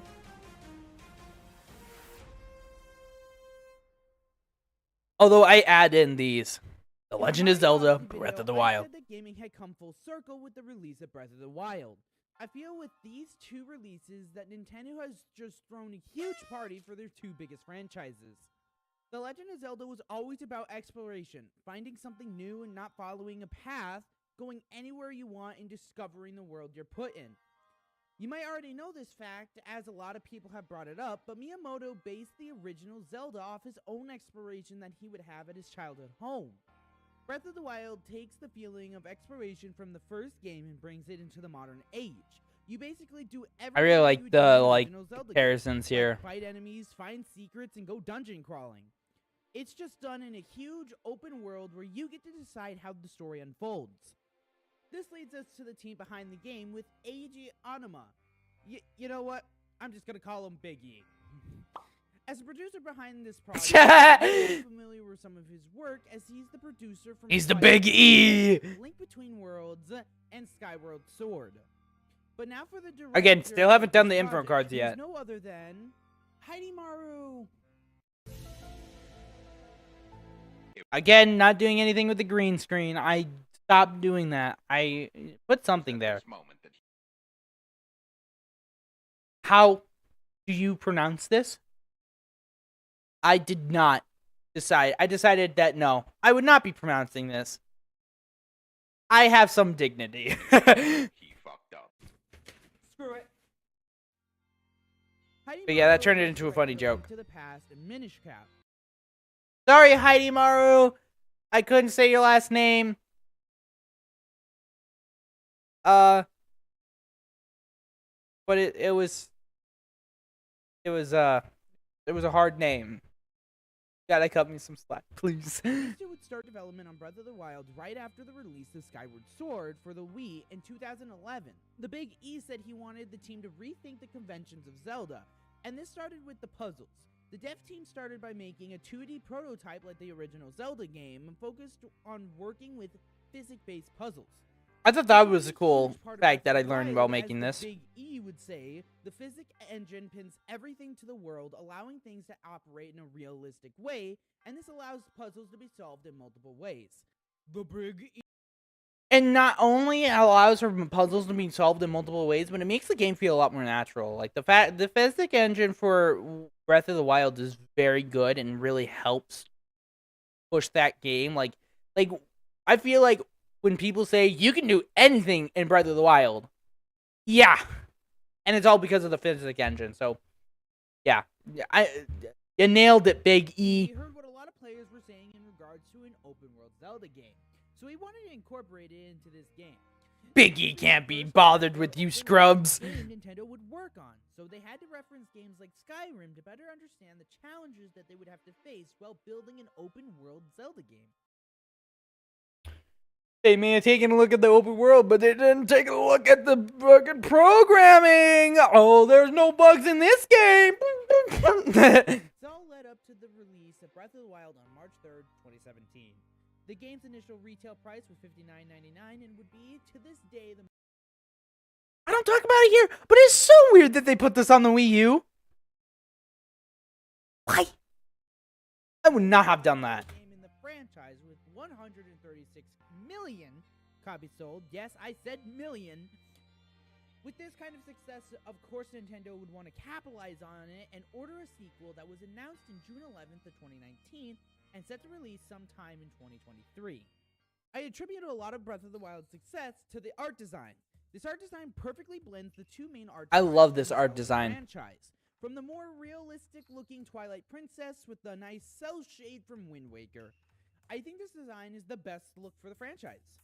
Link with this new art I really style do like looks it. good as well. He shares some similarities to the look of the Skyward Sword Link, but something I found interesting while researching for this video is that the Big E said he wanted Link to have gender-neutral features so anyone who played Breath of the Wild could immerse themselves as Link. Another very I just cool found that fact. I interesting really and like wanted that. to mention it here. The world design is just spectacular. This world kind of reminds me of a D&D world. This massive land has multiple biomes from snow. I was to way desert, too into D&D at this swamp, time. mountains, valleys, and a freaking volcano. This world is just a But you can actually go there. memorable characters. The game does a really good job of having a character in a village that makes him go, ah, that's this village. This really works well with the gameplay loop that the game has going on for it. Characters are pretty good in this game. Magical World is an amazing soundtrack made by Haji Milwaukee with the provided help by Manaka Kotoka and Wasaki Okay, yeah, I couldn't find an image for this guy. I had a hell of a time finding an image for this fine lady. And, good lord, that was rough. Come on, musicians, give me something to work with. I personally love the music in Breath of the Wild, with the soft piano sounds on the title screen to the creeping sounds of the battle music. I find the soundtrack to be a nice addition to anything you're doing in the game. Breath of the Wild's gameplay is centered around exploration. In order to get stronger, explore. You need some story? Explore. Need to get some arrows? Go out and find some treasure and then sell them for rubies. And also, explore!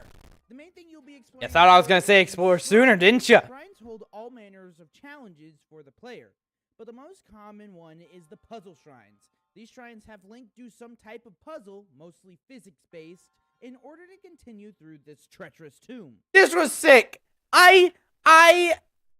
So I was recording this, and I flip it up. Don't even listen to me. Just don't even pay attention to me talking. Watch what I do here with this puzzle.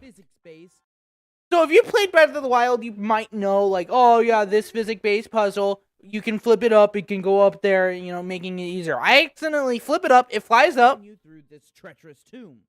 These puzzles can be solved. And then I catch it right there! Especially with the Sheikah.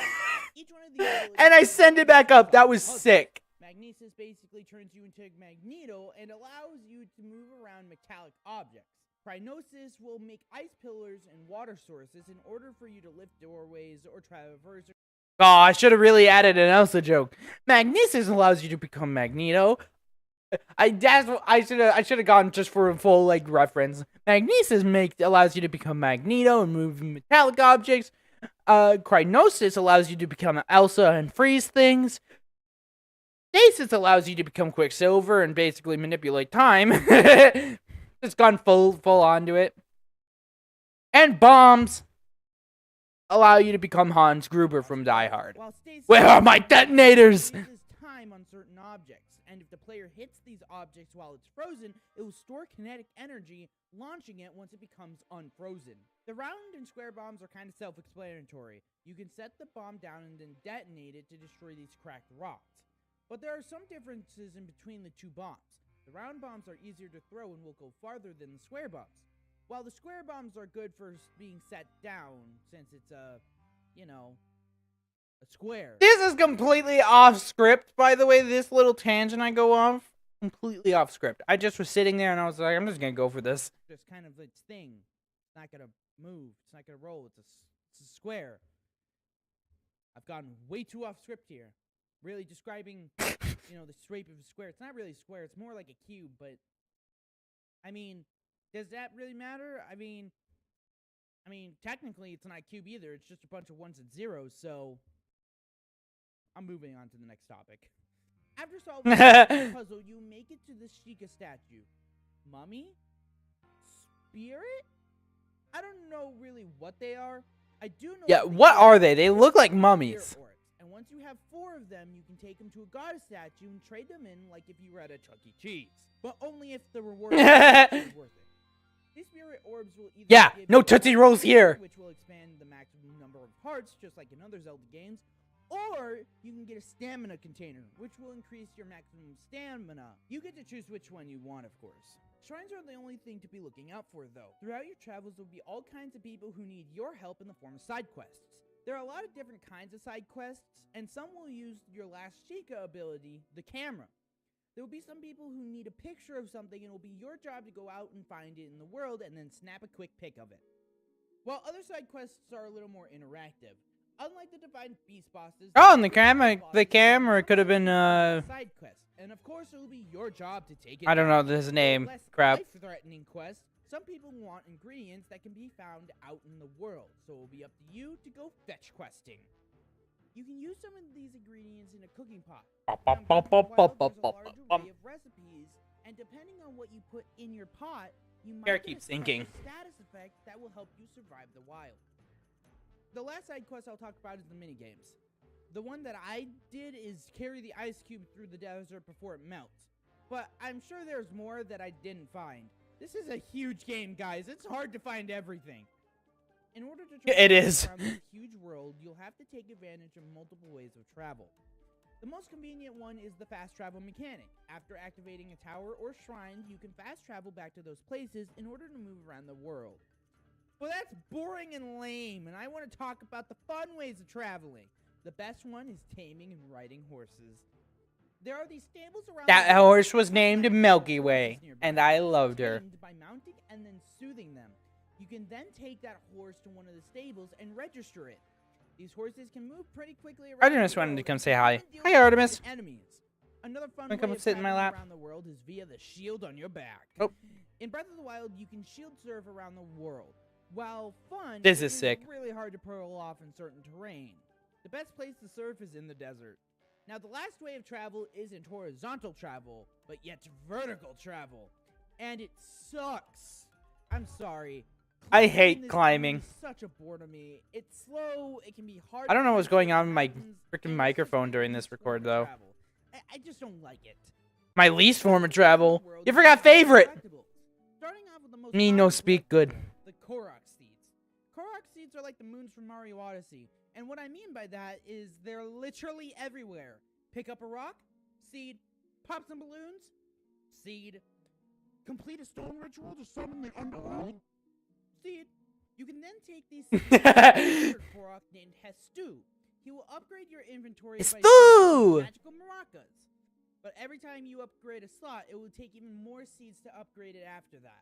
This collectible is more rare. There are only 13 of them in the game, not counting the Divine Beast ones. Memories are a story collectible. When you get your Sheikah camera upgrade, you will see there are 12 pictures already in the album. If you find these locations, you can activate a memory. Once you collect all 12 memories, a 13th one will appear. Once you find that one, you can unlock an alternate ending in the game. Moving into the final topic on the gameplay that I got want it, is the combat. too, during Just this like everything the else in game, playthrough. it has a lot of elements to it. The common way of killing your foes is with a simple sword. I like how we went from like the shortest videos to the longest. Again, that's boring. Let's talk about more interesting ways to kill fictional things. Starting with the Flurry Rush. Yeah, just Flurry Rush fictional is where things. you Don't use make a 'em real. perfect dodge. It will slow down time, allowing you to hit an opponent multiple times. You can also disarm an opponent with the Shield Bash. Just like the Flurry Rush, you'll have to Shield Bash at the perfect moment in order to disarm. But if up close and personal isn't your thing, then bows will be something you find very useful. There are 5 different kinds of arrows in the game. A normal arrow, an ice arrow, a fire arrow, a shock arrow, and finally, bomb arrows. But now, let's dive into the story of the Divine Beasts. Just like everything Divine in Breath of the Wild, Beasts. it's up to you to uncover the story of what happened to Hyrule 100 years ago. You could, in theory, not see any part of the main story and still beat the game. Now, this isn't completely true, as you get some mandatory story after completing the tutorial. But after that, the story is at your helm. So with that being said, I'm only going to cover the basic plot and nothing further, to keep from having spoilers, of course. So, 100 years ago, Calamity Ganon attacked and took over the 4 defensive machines known as Divine Beasts. After doing this, Zelda trapped... They're not very Hyrule defensive, are they? Castle to keep him from destroying Hyrule. Link is fatally wounded in this fight, so he's taken to the Shrine of Resurrected and put into a deep sleep for 100 years. After waking up with all of his memories gone, it is up to you, the player, to take back these 4 beasts and defeat Ganon, saving the princess and Hyrule from destruction. These 4 Divine Beasts act as this campaign's main dungeons. Overall, they work very similar to the shrines that you will explore. The difference is these beasts are designed after animals. This adds a new spin on solving the puzzles, as you can use their body parts to help complete puzzles.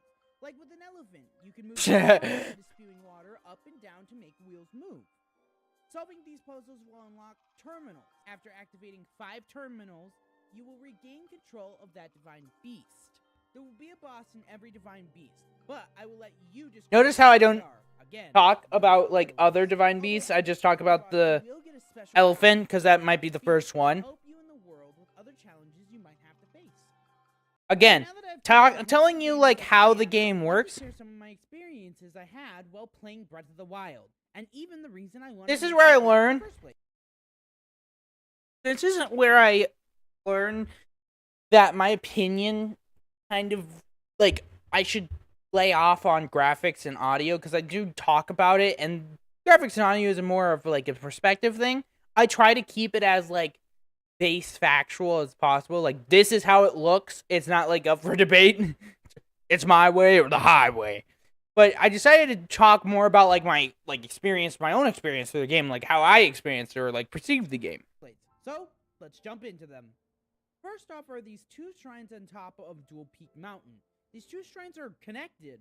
When you go into one, it will give you the code for the other shrine and vice versa. So you'll have to take the code that from was Shrine cool. 1 and put it into Shrine 2, and then take Shrine 2's code and put it into Shrine 1. It's really creative and an interesting puzzle that I found quite enjoyable. Earlier in the video, I talked about the soft piano sounds from the title screen. Well, I have more to say about this. From the art to the music, God, it got aggressive. I got more to say about this. Title screen before getting back into my grand adventure. Speaking of my grand adventure, what kind of adventure would it be if I didn't rob the first person I met? I stole this guy's apple, but it was for a good cause. I swear, I had to fight this huge rock boss thing. While speaking on bosses, I felt the overworld bosses felt more like Zelda bosses than the bosses in the Divine Beasts. The Divine Beast bosses... Yeah, the Divine Beast bosses were harder, but they're not bad. I just would have liked a little bit more of a challenge while fighting them. So I love after all this that boss, fighting, I had dude. to go wash myself off. It's like So I a went to tremor. jump off this bridge into the river. And this guy basically tells me not to give up on life. Hey man, I'm just trying to swim, but good looking out. The funny thing about I this can't is believe this guy. Zero craps if you actually jump off. So thanks, dude. Other than my antics around the world, I wanted to find out more about what happened in Hyrule. I really just wanted to compliment the way Breath of the Wild tells its story. Either finding memories or talking to NPCs, you're always finding out new things about this world, without stupid cutscenes getting in the way, which makes me feel more involved with the story. But all of this doesn't excuse the dang frame drops. Yeah, I don't know that why I called happen them to me stupid more than I would cutscenes. like, and I don't think it has anything to do with the game. I played this game I don't know. Yeah, no, I had some serious... When I first played this game, I didn't have any frame issues at all. But on my second playthrough, on this one, I had a lot of frame bugs and whatnot. And I think it was just the Switch not performing at peak performance. Nintendo, when are you gonna, like, I don't know, get some kind of hardware? 3 times and only ran into this problem on my third playthrough. But I had to Like, I don't want some crazy graphics game. I just want the frame rate to stay up. Hardware, please. It's annoying to see this beautiful game get bogged down with these stupid frame drops. And I can't even show you guys due to the recording. I kind of want to clarify here. I don't want Nintendo to, like, get hardware in the way, like, I don't want Nintendo coming out here making dang Modern Warfare. I like their games. I like how they're, like, kind of, you know, niche and whatnot. But I also like my games to run at least 30 FPS consistently. Recording at a different frame rate. So I can't even show you guys how the frame rates drop. But trust me, Yeah, it wouldn't come it across happened in more than I OBS. wanted it to. But anyway, back to the game. I found this ice block, and after shooting it with some fire arrows, it melted into a shrine. This was my first time seeing something like this in the game, so I was pretty excited when it rewarded me for being skeptical. Shady frickin' ice block. Now in my notes it says I hate the desert. I think that's a bit dramatic though. I don't hate the desert, but it's my least favorite area. I don't know why I wrote that. There's a lot of steep cliffs. It's which, if you weren't bland. listening earlier, I hate That climbing in too. this game, so that's a big reason. Never mind, no, I hate the desert. It's kind of bland. Where in other places of the map, I could run up a hill and find something interesting, or run through a forest to see something new. With the desert, I can just see. Yeah, I did like the obscurity of Breath of the Wild. The fact that, like, things were, like, kind of hidden. And, like, you could, like, things were hidden in the desert, but in a different way. Where, like running through a forest and you see something and you try to run to get closer to it. This is just flat and yellow and tan and the desert. Before I get there, and it kind of makes it less mysterious, if that makes sense. But all that's forgiven, because I'm in the game. Look, here I am. I'm running the dye shop. Can't you guys see the resemblance? All right. The real reason I wanted to make this video, hell, the reason I wanted to make this whole series is because one moment. So, small spoilers for Breath of the Wild, and skip to here if you don't want to hear it. When I finally beat Breath of the I don't normally like to spoil anything. Like, I have like a strict no spoiler policy, but I had to spoil it here just because this memory really sticks with me when it comes to gaming. Like, this is one of the memories that like I call back to whenever I think of a great moment I had while playing a video game. I did it alongside my brothers. We would hang out in the living room going on this great adventure through Hyrule, and we had a lot of fun. But one memory that sticks out anytime I think of this game is pulling the Master Sword from the stone in Korok Forest. My brothers and I just watched as each heart ticked down, waiting to see if it would be set free, and with 1/4 of a heart left, it heaved free, and we all freaked out as we had just claimed the Master Sword. This is why I get wanted to goosebumps make from what hearing is. this. The truth is when you play a game, it's an experience. Whether you're experiencing a game alone or with friends, whether I really do the want to game like is try good to or push bad, people to have more at the end of the day, experiences with it's still this. an experience With that gaming, may you know? or may not remember. So should you buy Breath of the Wild? Well, it kind of depends on how much you like open world games. I personally don't enjoy open world games, but Breath of the Wild is a bit more digestible for me, so it might be for you as well. This is a very long game, though it's a perfect game to pick up and play for a few hours to just get lost in a beautiful world and just explore. If you're a Zelda fan, you probably already played this game, but if not, then I think you'll get a lot of good moments out of the game that you might really enjoy. For $59.99, this game is worth the full price tag. It's so big that if you were only to play the main quest and nothing else, which is So unlike Mario it's not Sunshine. Unlike Mario Odyssey here, this game's very big. Like even like with Mario Odyssey, it's kind of up to you how the length of the game goes, and same here. But this game's still very long, even if you just try to speed through it. It's still much longer. Realistic, you will still be getting your full money's worth. But as always, I hope you guys enjoyed this episode of What Is. I really enjoyed making it. This has been a blast to just replay Breath of the Wild, re-experience all the good memories that I had playing it the first time, and it's just a really good game. As always, comment down below what is your favorite game or what I should do next for What Is as a series and whatnot, and I will catch you guys in the next one. You guys can't see it, but I'm waving y'all goodbye. So yep. See, Breath of the Wild was where, because obviously Mario Odyssey, I had an idea for the story, but Breath of the Wild was where I really started to put it into motion and had it figured out. So yeah, this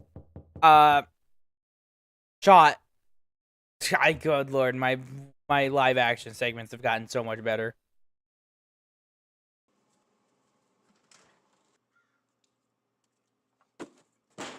Thanks, Crow. Well, what can be in here? Fun fact, at the bottom of this box, it was not taped. I didn't know where tape was, so the bottom of the box is completely open. So, I had to be careful of not throwing my mom's tablet through the room.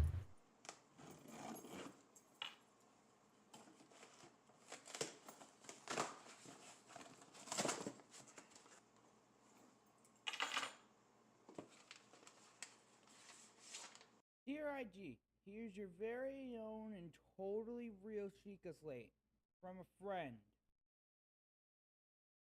This isn't even a Sheikah Slate. It doesn't even turn on.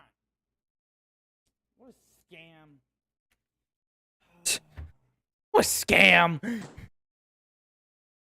I love this shot. Honestly, this shot's amazing. This is my collection table. It's grown. It's got a lot more stuff on it now. But yeah, this is my collection table. You see Breath of the Wild sitting up there. A little bit of Easter eggs.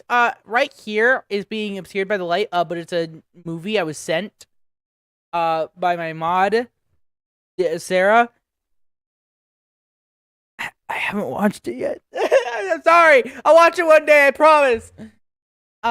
This llama bell is something my brother gave me for Christmas. I used to, anytime I'd win in Fortnite, I don't play Fortnite anymore, but anytime I'd win in Fortnite, I'd do the llama bell, so he got me an actual llama bell to do, and I love that. Andromeda got me this, I don't think for any holiday, but it's Resident Evil movie collection. Those movies are bad, but I love Resident Evil, so I watch them anyway. Right here, you can't see it. Actually, I posted a picture. I'm not going to go over and grab them right now, but it's a key set from Resident Evil 2. The club, spade, diamond, and heart key is right there. That little black box. I have all 3 coins from the 3D All-Stars pack when Andromeda bought it, because I was streaming Mario Sunshine at the time, and she got this with it. This is a box. It's a special box with the heirloom kind of thing, and then I have my hat, my Vikings hat, which my dad got me when we went on our fishing trip while he was here, so it's very important to me, so I keep it around this area. My friend Norks, you guys might see him, he sent me these because this was my first year watching Tampa, and I'm actually wearing the sleeves right now, as I like to call them. They've gotten some great wins in the past. But yeah, he sent me over this cup, which says back-to-back champions, because I love mugs. You can see my mug right there, but I love mugs. And an actual hockey puck with a picture of the team winning picture. So that's an actual, like, real hockey puck. This is just my headset stand, but actually, I'm going to a hockey game January 4th. Andromeda got me this for Christmas. Take to the game. An Andre Vasilevsky hockey jersey. I love it. It's my favorite thing ever. Sorry, Nurk. Got beaten. No, it was very kind of him. That stuff, but that's my collection table. I'll keep all my good collectibles there, except for what's hanging up right here. The Blades of Chaos, which Power Kane sent me for my birthday. They're the Blades of Chaos, a replica. I love collecting replicas of things in video games, so that's pretty cool that he sent me over that. But yeah, and then my jacket that I always wear is hanging up right here. Actually, right here. This jacket, although it's much more weathered and torn and all ripped out. I gotta get it replaced. Sad. But I love this shot that's about to happen. Oh, also, hold on, before I set it down, there's one more. The Johnny Lightning James Bond car. I still have this. My auntie got it for me. She found it in a random, I don't know where she found it, but she found it and she gave it to me, and I love collecting old knick-knack kind of things as well. So I really like that. But then I love this shot that comes in right here. So I set it down. I pass by. And I love that shot so much. That edit took such a long time to perfect, but I love it. Oh, there he is. There's that little mother trucker. I tried to make it not look too obvious, but you can obviously see him at the end. So right here, I had a full idea of this story, and now I just had to tell it. So there he is. There's Shadow Mario for the first time. This is how he kind of like knows where I am and how he, like, takes over. But yeah. Now we're moving on to the first ever What Is episode that I never did, and both Andromeda and I have completely decided to never do this again. She did not. She will watch this when it came out because I edited it. She wrote the script and recorded it, and after she watched it, she was like, "I'm never doing this again. Don't ever ask me." I didn't think it turned out that bad. I quite liked her episode of What Is. Too bad that she might be doing it again when I want to do a What Is Harvest Moon series. So maybe she thinks she's out of it.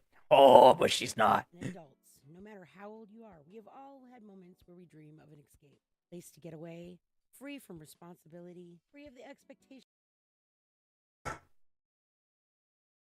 Although there's one thing because What Is Animal Crossing was on the list of games I wanted to do, and Andromeda was like, I want to do it, because it was July, it was her birthday month, and I was all like, broke, so I was all like, alright, happy birthday, you get to do it, if you want to do it.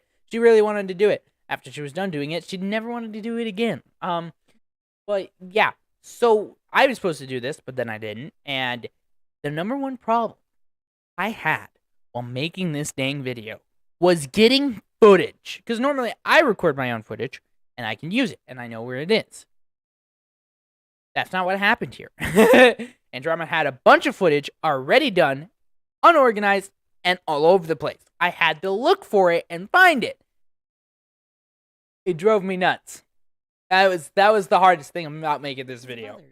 A place free of the social Give it a like. pressures life brings.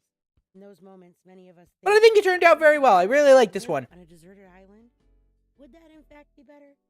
Or maybe the grass isn't always really greener on the other side. It may make you question, what is Animal Crossing? Again, amazing intro by Andromeda. It's so great. I love it.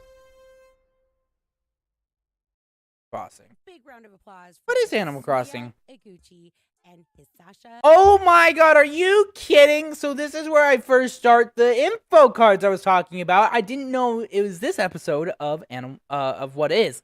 That's pretty cool. Yeah. Wow. This is the first time I did it, and I'm not even in the dang episode.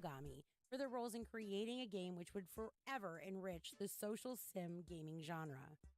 Interestingly, Animal Crossing was first released exclusively to Japan in 2001. And even more interestingly than that, it was... So, Andromeda did the research for the facts. I didn't know any of this, so I'm just, like, I had to listen to it and edit it, but I didn't know any of this, and I didn't do any of the research. She did it all on her own. For the N64. The series didn't make its debut in North America until later in 2002 and was only playable on the Nintendo GameCube. Other main titles in the series include Animal Crossing Wild World in 2005, Animal Crossing City Folk in I just got my own joke there. Oh my god. Animal Crossing New Leaf, one of my favorites, in 2012, and the most recent That. which Uh-oh. is called Animal Crossing Rainbow Festival at that time. 2015. I love that. Titles have included in 2012, New Leaf,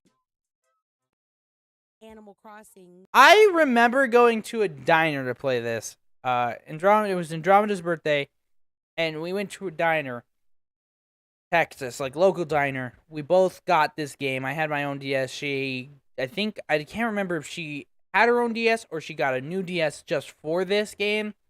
But we both went to the diner, sat down, and we got to play this game together. And it's one of my favorite memories and whatnot. Really, I really love What Is because I get to share my experiences while playing video games, you know? I just love it. I love the experiences that video games can bring. And the most recent, Animal Crossing New Horizons in 2020. Spin-off titles have included Animal Crossing Happy Home Designer in 2015, as well as Animal Crossing Amiibo Festival at that time. I love that. Big round of applause for I keep incredibly than the board members over at Nintendo. Or over 72 Where were we? Designer. And I love this little jab. The entire series has been incredible. Crossing New Wait, no, Crossing back. in 2020. Spin-off titles have included Animal Crossing Happy Home Designer in 2015, as well as Animal Crossing Amiibo Festival. What? How did that get in there? Garbage game. 2017, which is called Animal Crossing Pocket Camp. The most recent update to the Nintendo Who turns Animal Crossing to a board game? Come on. has revamped our Happy Home Designer, and now we have Happy Home Paradise. The entire series has been incredibly successful, having sold over 72 million games worldwide. Surely no one is thanking Mr. Iguchi or Mr. Nagami more than the board members over at Nintendo. I mean, am I right? They surely are making bank. Not like they have a Tanuki chasing them down for a percentage. So what is the Animal Crossing experience? Andromeda like to make this very Experience creepy. the player can have while playing I mean, the Animal game Crossing is creepy. almost infinite. You know, like Infinite Gamer, IG326. Like and subscribe. Wow. Wow. Self-promoting? Who do you even think you are? I don't know why I put that in there. I probably should have just gone without it.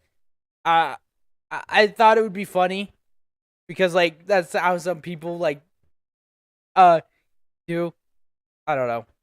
Probably should have just gone without this joke.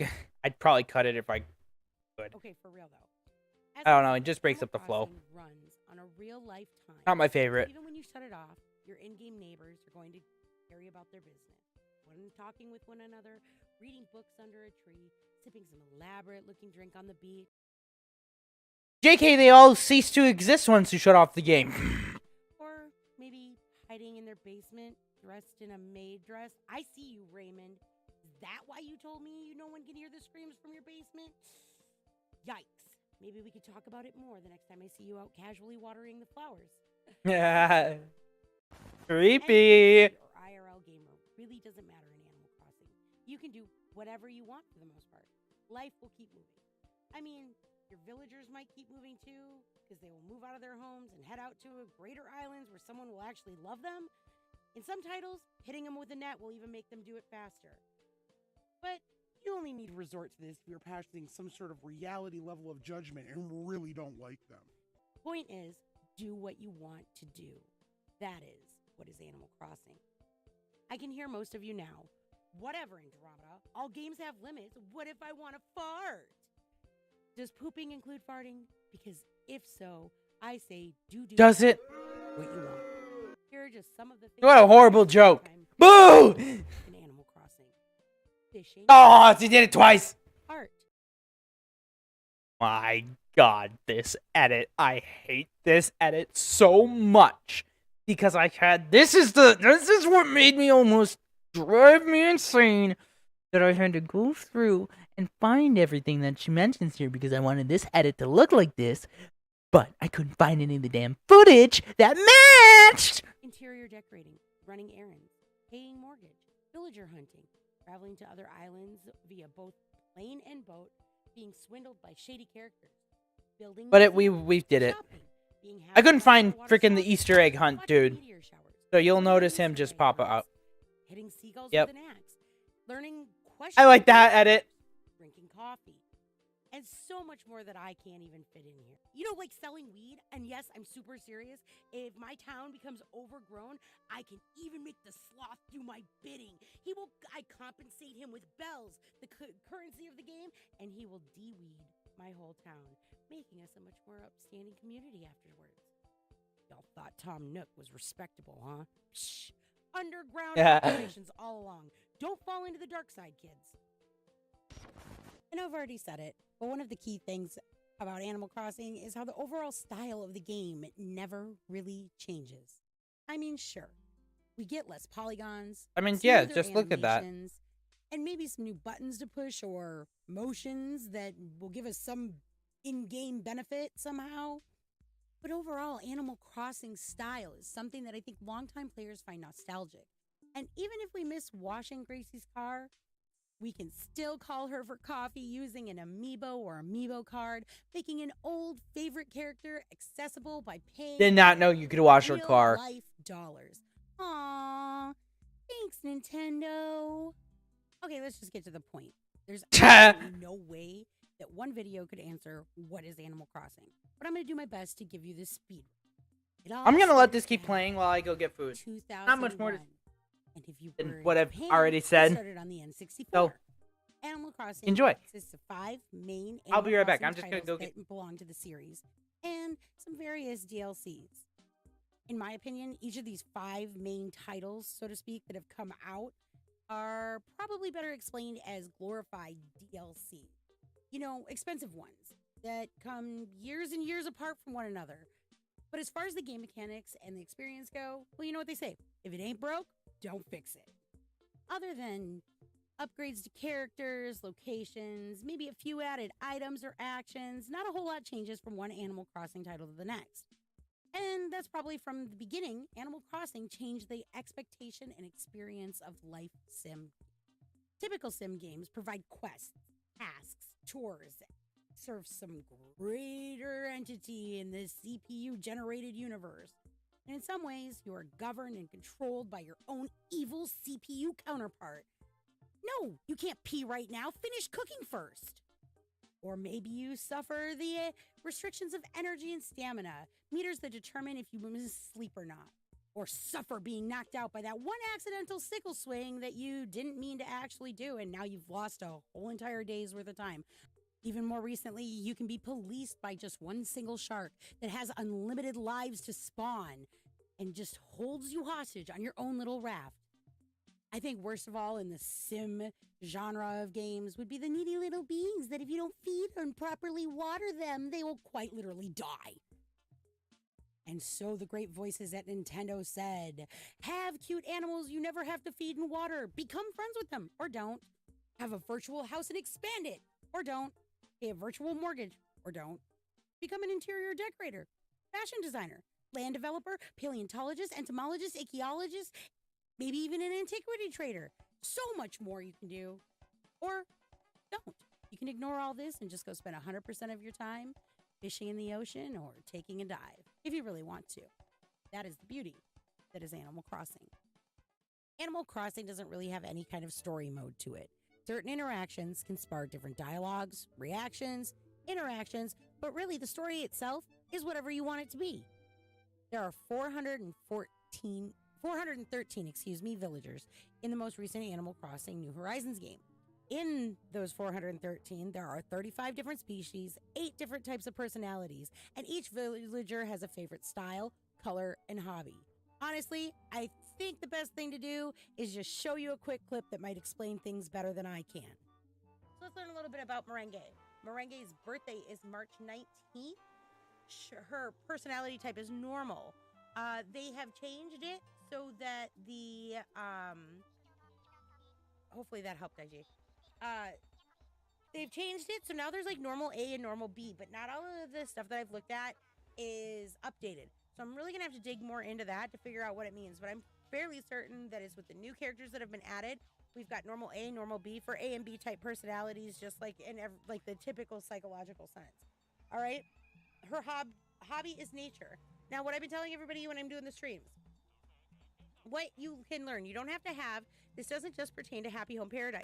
However, when they go to Happy Home Paradise, you're building them a vacation home. So they make an odd request sometimes that doesn't necessarily fit.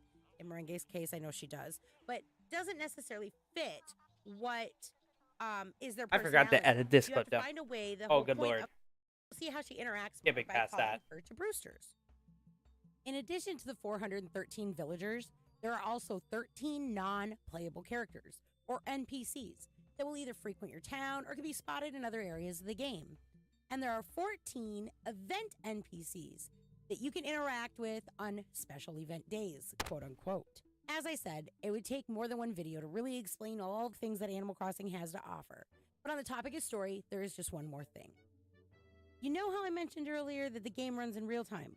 But then I also said that you could play it your way, didn't I? Using a method called time hopping can allow you to experience the game faster than the Flash, if you will.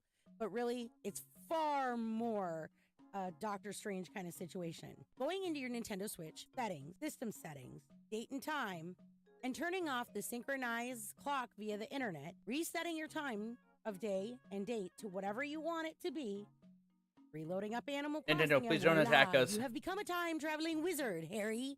That doesn't really work out. Mine needs travel time more than Harry did, so I don't think that really goes together. Anyhow, once you do that, you can experience and play the game on whatever given date. Okay, I will warn you, there can be time hopping consequences. I don't know if we have this script Such as either. the weeds will grow, This is your another one of the animals scripts will we don't stop have. liking you, they may even move out. At least I don't All have. of a sudden, you end up with a completely deserted village and, you know, whatever. But maybe you want to live alone, you know what I'm saying? So be forewarned that certain things can kind of throw some kinks into your game. I recommend if you really want to enjoy time hopping, jumping anywhere from 1 to 7 days at a time, and for the best results, play through a little bit through each day before you advance to the next.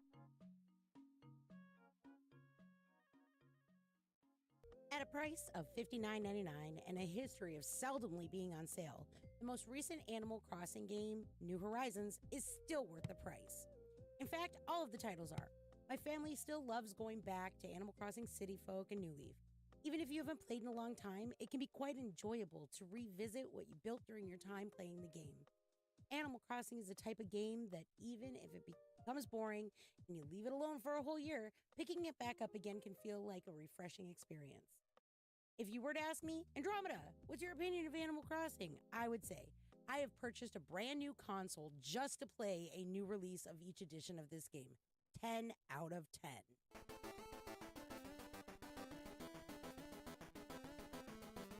Go watch Andromeda's stuff. Go watch Andromeda's channel. Great stuff. Not yet. After you watch my stuff first, then watch her stuff. She posts some good videos.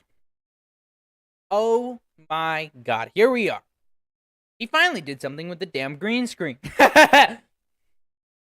Yep, here I am. So I really wanted to like try to like show how far I've come. Also, hair rating 6 out of 10.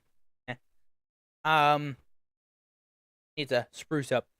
But no, I really wanted to kind of do a remake of the intro from the original What Is Cuphead to really like show how far I've come.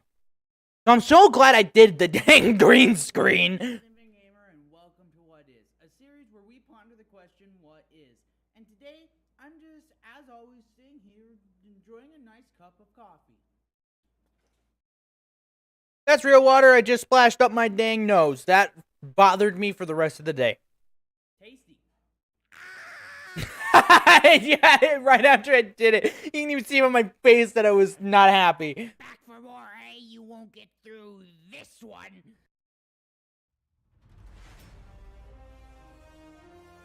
He finally knows how to do the green screen and doesn't redo the effect. Wow.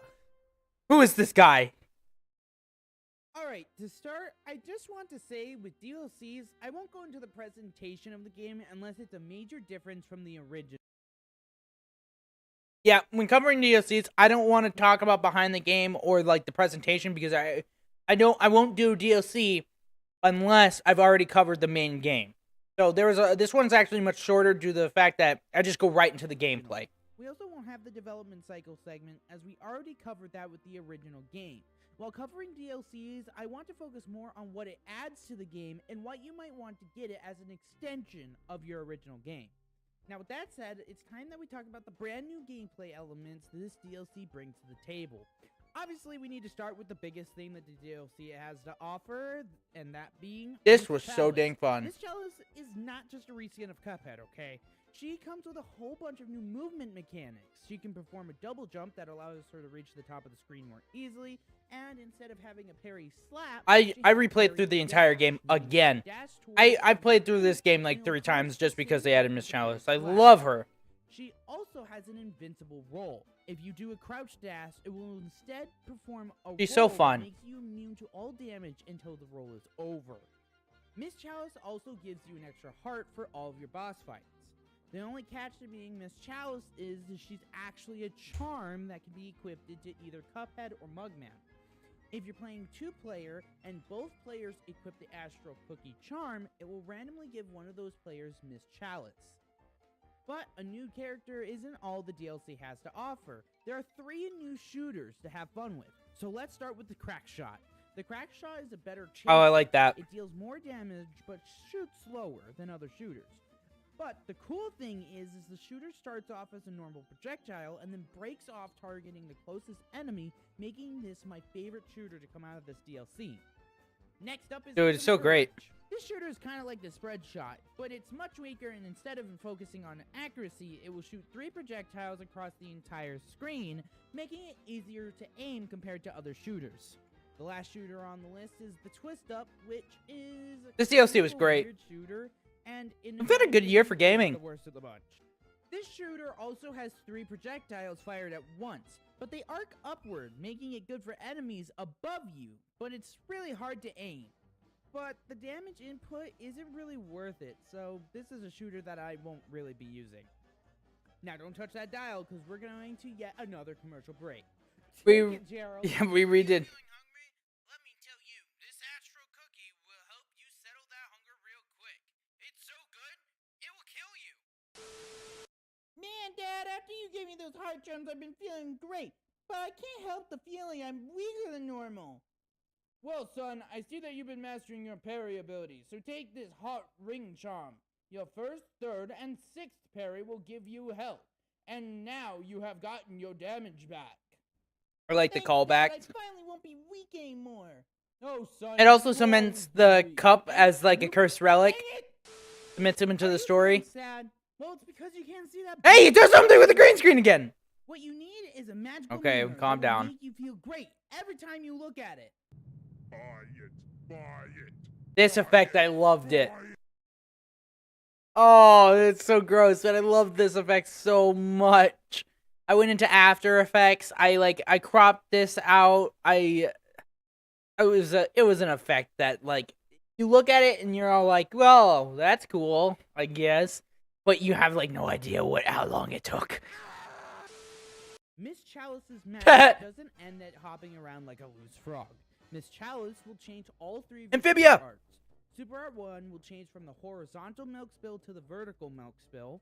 Super Art 2 will change from becoming invincible for a short time to getting a permanent extra heart. Dear God, this is so good. I love it so much. Super Art 3, though, is a barrage of astral bodies that will rush across the screen horizontally. Dude, this is so good. Parryable spear. With all these new charms and shooters, there needs to be a new way to get coins. Well, the DLC Isle is home to the King of Games. You will be put in a tournament of champions. This, just like the Molosseums, is more focused on parrying to kill your enemies instead of using shooters. Actually, you're not allowed to use any shooters or charms other than the Astral Cookie. So with all this new content, I went in to experiment with it, to see how it affected the main game. Starting off, you can play with all the new charms and shooters in the main game. This means you can play through all of the original Cuphead bosses as Miss Chalice, which with Miss Chalice's new gameplay mechanics basically turns Cuphead into a brand new experience. This made me want to replay all of Cuphead Yeah, as it's Miss great. Chalice. Another question I asked myself was, can you get an A+ rank or an S rank playing as Miss Chalice after getting hit? So Miss Chalice has 4 HP, but to get an A+ rank or an S rank, you need to finish a boss with the 3 HP bonus. Meaning, if you get hit once as Miss Chalice, you can still get the max rank for your difficulty. This makes it easier to get S ranks on certain bosses. The next question I asked myself... Yeah, I was surprised to learn that, by the way, when I was experimenting. This question is really easy. After beating the first Molosseum, you can get the Astral Cookie Charm and play as Miss Chalice for the entire Cuphead game. But you can't play as her in Molosseums. Sad. Well, that's it for the experiments, but I want to move on to some secrets that I can show you from this DLC. On the overworld map, if you rotate Cuphead counterclockwise, it will activate a genie who will give you infinite wishes! And by infinite wishes, I mean 8 HP in your next fight. Nope, this also doesn't work on expert mode, so sad. The Broken Relic Charm is one of the biggest secrets to come from this DLC. After buying the Broken Relic, you can talk to these 3 mountain climbers who randomly mention 3 directions in their dialogue. Equip the Broken Relic and take it down to the graveyard. Click on the graves in the order from 1st place mountain climber to 3rd, and after doing this, a light from the heavens will pierce the ground, allowing you to fight a secret boss. After defeating the secret boss, the Broken Relic will turn into the Cursed Relic. This Cursed Relic will turn Cuphead's weapons and charms into a randomizer, randomly changing throughout the fight. If you beat all of the DLC bosses this way, you will get the Divine Relic that will equip all your I wish I shooters and could have done charms at this. the same time. There are certainly more secrets in this DLC that gives you something cool for beating them, but it would be a bit difficult to show them all here. I recommend you check out a video from Marusu? Sorry, Marusu? Whatever. I think it's Marusu. I'm sorry, Marusu, I mispronounced your name wrong. Secrets in the DLC. So if He did a want good video, though, yeah. Look into all these secrets, I recommend you go check out his video. It will be in the link in the description. But I think you all know what time it is. It's story time. One lovely day. Oh, God. well-eyed No, Cuphead no more and voices, were please. walking around until they got a message from Miss Chalice asking for their help. So the boys set sail to the DLC Isles. Once arriving, Miss Chalice greeted them with a cookie. Here, boys, try this cookie. Mugman takes the tasty-looking cookie and takes one big chomp. After eating that delicious treat, Mugman felt weird and was sucked into the astral plane, switching places with Miss Chalice. I'm alive! Hey, what's going on? I'm a ghost! Miss Chalice bolts, running down the road. Come on, boys, I gotta show you something! After some running, the trio makes it to the best bakery in the land, owned by the one and only Chef Saltbaker. Mr. Saltbaker here gave me that cookie. But then Miss Chalice gets sucked back into the astral plane. Ah, that cookie tastes good, but it's not a permanent fix to your problem, Miss Chalice. But there is a baked good that will return you to the land of the living for good. See, this Wonder Tart here will give you the life you seek, but the ingredients are guarded by some fearsome foes. Well then, what are we waiting for? Let's go get some ingredients. And the trio rushed out on their quest to save Miss Chalice. Cuphead's DLC has a large amount of new content. With a new way to experience the original Yes. game, this DLC is a pretty worthy add-on to Cuphead. And if you enjoyed playing the original game, these will be a perfect add-on that will make you get a lot more enjoyment out of a game that you may have not played in a while. So, should you buy the delicious last course? Well, I'm going to split this into two different categories, for people who own the game and others who don't. Starting off for the ones who I also already doing the have stamp played like sold Cuphead, and this shelved will be an here. easy one to answer. Do you like Cuphead? Well, if you said yes, then the DLC is worth the price. And if you said no, you might say yes to the DLC as it offers an easier way to play Cuphead's base game. So if you are having a hard time beating the game, this DLC may help you with that. But if you said no because shoot 'em ups is not your kind of genre, then I think you can pass on this one. At $7.99, I say those who already own Cuphead, this is a must purchase in my opinion. I'm not done yet though. If you've never played Cuphead, I recommend you check out my What is Cuphead video to see if you'll enjoy Cuphead first. But other than that, this DLC takes Cuphead's price and raises it from $19.99 to $26.99. So, is Cuphead's full package worth it? Well, this game's still on the hard side, so I would recommend for new players to Cuphead to avoid the DLC until they've played a fair bit of Cuphead. This way, Don't- you avoid wasting any of your Don't money, buy the and DLC enjoy the game and if you enjoy don't the know. DLC. Like, Cuphead's a game you have to try in order to understand if you like it, and if you don't, recommend Cuphead's full package to new players. In my opinion, just start with the base game, and if you like it, then think about grabbing the DLC. It will always be there waiting. So this is kind of a different What Is episode, but I hope you guys still enjoyed it, and I still hope it helped you figure out if you wanted to buy the DLC or not buy the DLC. Something all right, we're moving on. So what is The Last of Us? Oh my god, this is where we really start stepping things up. Again, I love this episode. Another great episode. So, yeah, I had to record this on vacation. I was doing everything in this video was done except for this one live action scene I had to do in vacation. Andromeda did the makeup here, and honestly, it looks great. Oh, hey guys, Infinite Gamer here, and welcome to What Is, the series where we ponder the question, what is? And today, it's the apocalypse out there! Everything's gone crazy ever since the I got a new camera, so the audio here is not that great. I'm glad I fixed it later. I made these. I love them. They're my babies. While I wait out humanity's eventual fall, might as well play some video games. I like this little scene. Whiskey. What a random game. I pulled it out of my other brother's collection, Wii collection. I just like, Whiskey? Ah, perfect. An obscure game I need. Oh, definitely not this one. Screw Mario Sunshine. Oh, heck yeah! Do do do no no no no.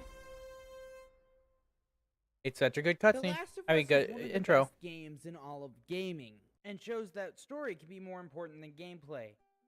Like, I feel like anytime I a get show. The Last of Us, they're gonna start talking about the story over the gameplay. The gameplay is nothing to sneeze at either, though. But have you ever wondered how it got started? The Last of Us started development in 2009 with the development team. Well, no, not really. Two. One team would work on The Last of Us, while the other team would work on Uncharted 3, meaning the dev teams would be short. I gotta play those games. Of these two titles. Director Bruce Straley and creative director Neil Druckmann based early concepts of The Last of Us off of Night of the Living Dead, which means zombies. Yeah, they did a zombie game. After the concepts were How surprising. it was time to figure out the characters. Troy Baker and Ashley Johnson would be cast. Another as game Joel, that just has a and they phenomenal helped develop soundtrack. the characters more. Troy suggested that Joel should be more caring towards Tess through his crushing, depressing loneliness, while Ashley said Ellie should An be actual more thing he said. defensive. I'm really glad these changes. Just made their kidding, way not really, through, but as kinda. It really adds to these characters, and it would be noticeable if they weren't there. The development team wanted the two main characters' relationships to be the main focus of the game, which is what makes The Last of Us The Last of Us. Their relationship is the foundation of what makes this game so entertaining. Now, only if some games could take some notes. Yeah, I'm talking about you. But focusing only on characters and story won't get you far. I probably will never cover that game for But reasons. This year be one of them video games. So it's time that I we like check that in with freaking the effect game. too. Ricky Camber found some inspiration for the gameplay behind one of my favorite games of all time, Resident Evil 4. Resident Evil 4. Inspiration can be seen through some I love that camera game. angles and some of the UI. The Last of Us released on June 14th, 2013 for the retail price of $19.99 and hit 17 million copies sold by April 2018. It's interesting to see that this game almost has half the copies sold than Breath of the Wild. It might be from the age gap though, but time for us to see why so many copies were sold. That was in the an first interesting place. thing. Like, it was so like everybody loved this game, but yet it didn't sell better than Breath of the Wild. But The Last I think of it's Us the game age will grab. Take you through a large array of emotions, and it will do this with this beautiful scenery, calming music, and amazing storytelling. I don't know how Naughty Dog was able to take you on a calming walk through the woods and then drop you in a tense, dark basement without it ever feeling jarring or out of place. When it comes to scenery, The Last of Us has this It's covered. honestly amazing. From greenery to large empty cities, The Last of Us can immerse you in any setting. It's always fun to explore these areas and try to find all the secrets that they hold. But the aspect that holds all of this together is the lighting engine. Naughty Dog wanted to add soft lighting to the game. Dude, so the they lighting in used this the game is lighting amazing. to I was capture gushing over it the entire time I was playing. trees. This adds so much more to your exploration throughout your playthrough. The lighting is also really done when you're exploring dark areas. I've never used a flashlight as a tool like I have in this game. You'll never need the Yeah, it's pretty flashlight great. to be on. You will be using it though to check dark corners for materials. Yeah, no, they got Instead of using it just as like the flashlight in this game, because I want to go in because like I'm I'm making a video here, but now I get to explain it a little bit more. When you're like playing The Last of Us, like the path that you need to follow is lit enough so you can make your way without using the flashlight. But if you want to explore, you're clicking this thing on and off, and it's pretty good. While you're exploring all these locations, the soundtrack of a soft guitar strums will be following you through your travels. And sometimes there will be no music at all when you're underground dealing with a group of clickers. There are times where the music just cuts, allowing you to hear the horrifying sounds of your enemies as they're trying to hunt you down. Although, that being said, I have some mixed feelings on the controls. While going through stealth missions, the controls are quick, responsive, and work perfectly. But when it comes to running and jumping or I don't know what's happening here. What was that? What was that emanation? Emanation. Segments don't happen too often. It just caught me off guard when it did happen because when I was playing the game normally, it just felt so good. So when I was swapped into like water or jumping, the controls just felt. Yeah. Ooh, boy, Yeah. does The Last of Us just have the best gameplay. In The Last of Us, your main task will be stealthing around killing your enemies. And there are so many creative ways to kill these fungal freaks. I don't But like before stealth you in get video slicing and games. dicing, you're gonna need some materials. I made that effect. This slicing effect took me like 3 hours to make in After Effects. Ways to kill. So I kind of overuse it in this video, but I was not wasting 3 hours on making that effect just so it could be popped up one time for 2 seconds, okay? Freaks.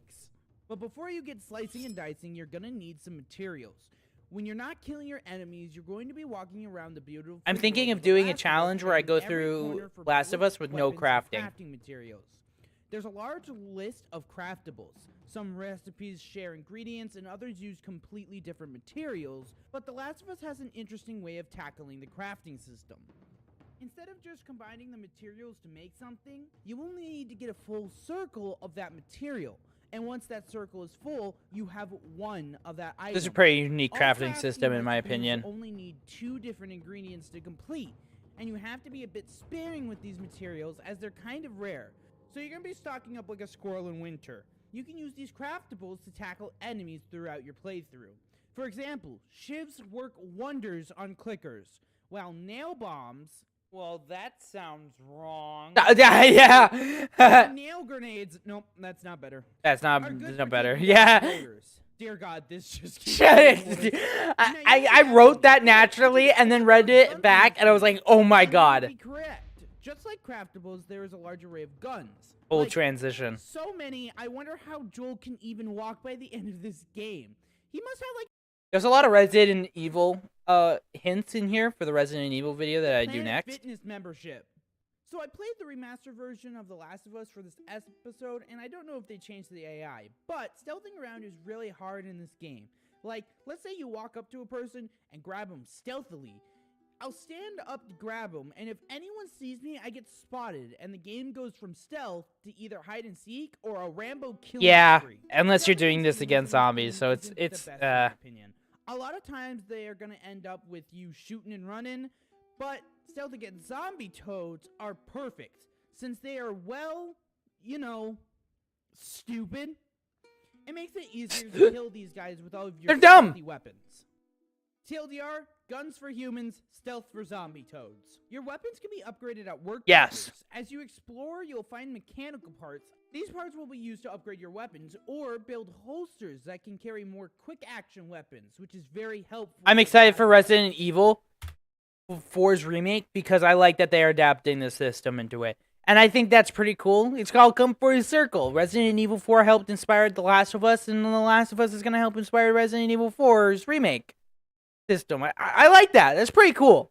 There are also tool sets that will unlock more upgrades for your weapons. The last thing I'm going to touch on here is your supporting AI, Ellie. Now, don't get worried. She's no Ashley. I mean, she is Ashley. This was a coincidence. I was writing this, and then I was like, wait, but she is Ashley, but not Ashley. What is Ashley? So I decided to keep this joke Ashley in. Johnson, but not as in also Ashley Graham from Resident Evil 4. Good lord, that got weird. Ellie is kind of like Boy from God of War. As Joel and Ellie's relationship grows, so will their chemistry on the battlefield. Ellie will slowly become. That's more so involved cool in when people fights, do this like in jumping onto gaming. enemies' backs to stab them while they are holding onto you, to just straight up shooting them. I never ran into a problem with her being in my way or being annoying, unlike someone else. The Last of Us starts with a man named Joel after he survived the beginning of the apocalypse. With the new world, That was a corporate transition to the Joel has story. become a smuggler. One of his latest shipments have been stolen, so he decides to chase after the man who stole his shipment.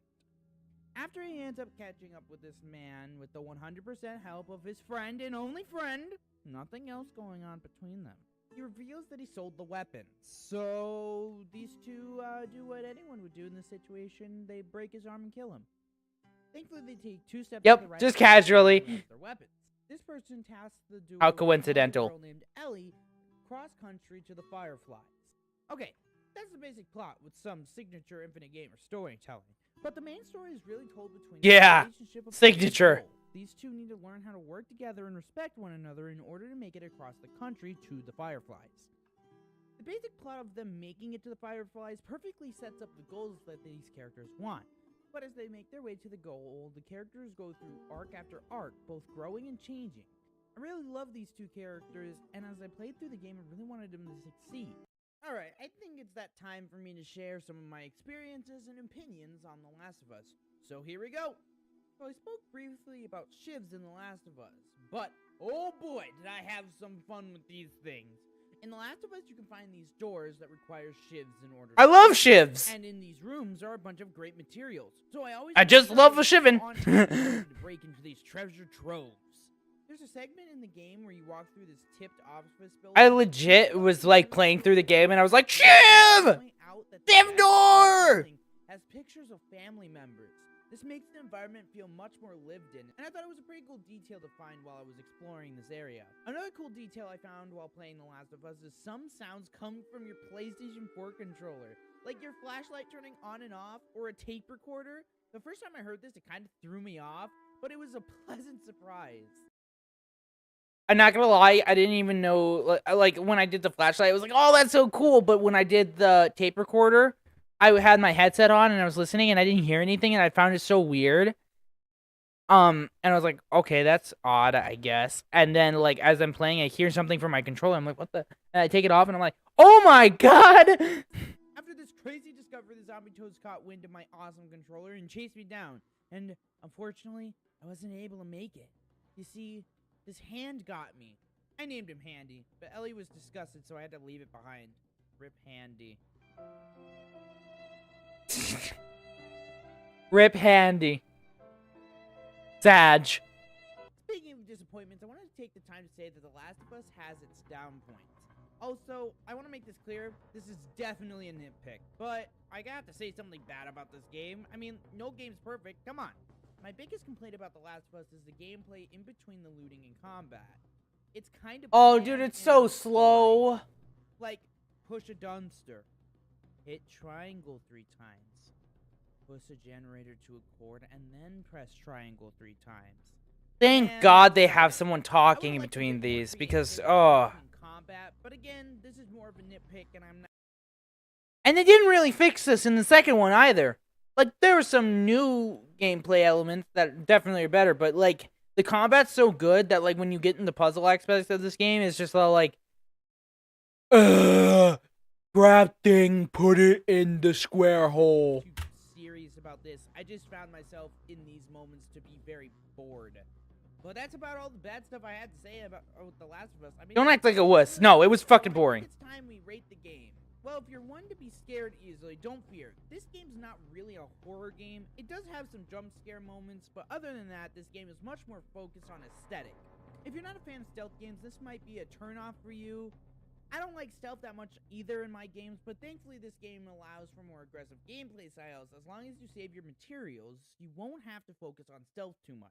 Now, at the price of $18.99, in my opinion, I say that The Last of Us is a must-purchase for anyone who enjoys good stories. That was pretty cheap for that good of a game.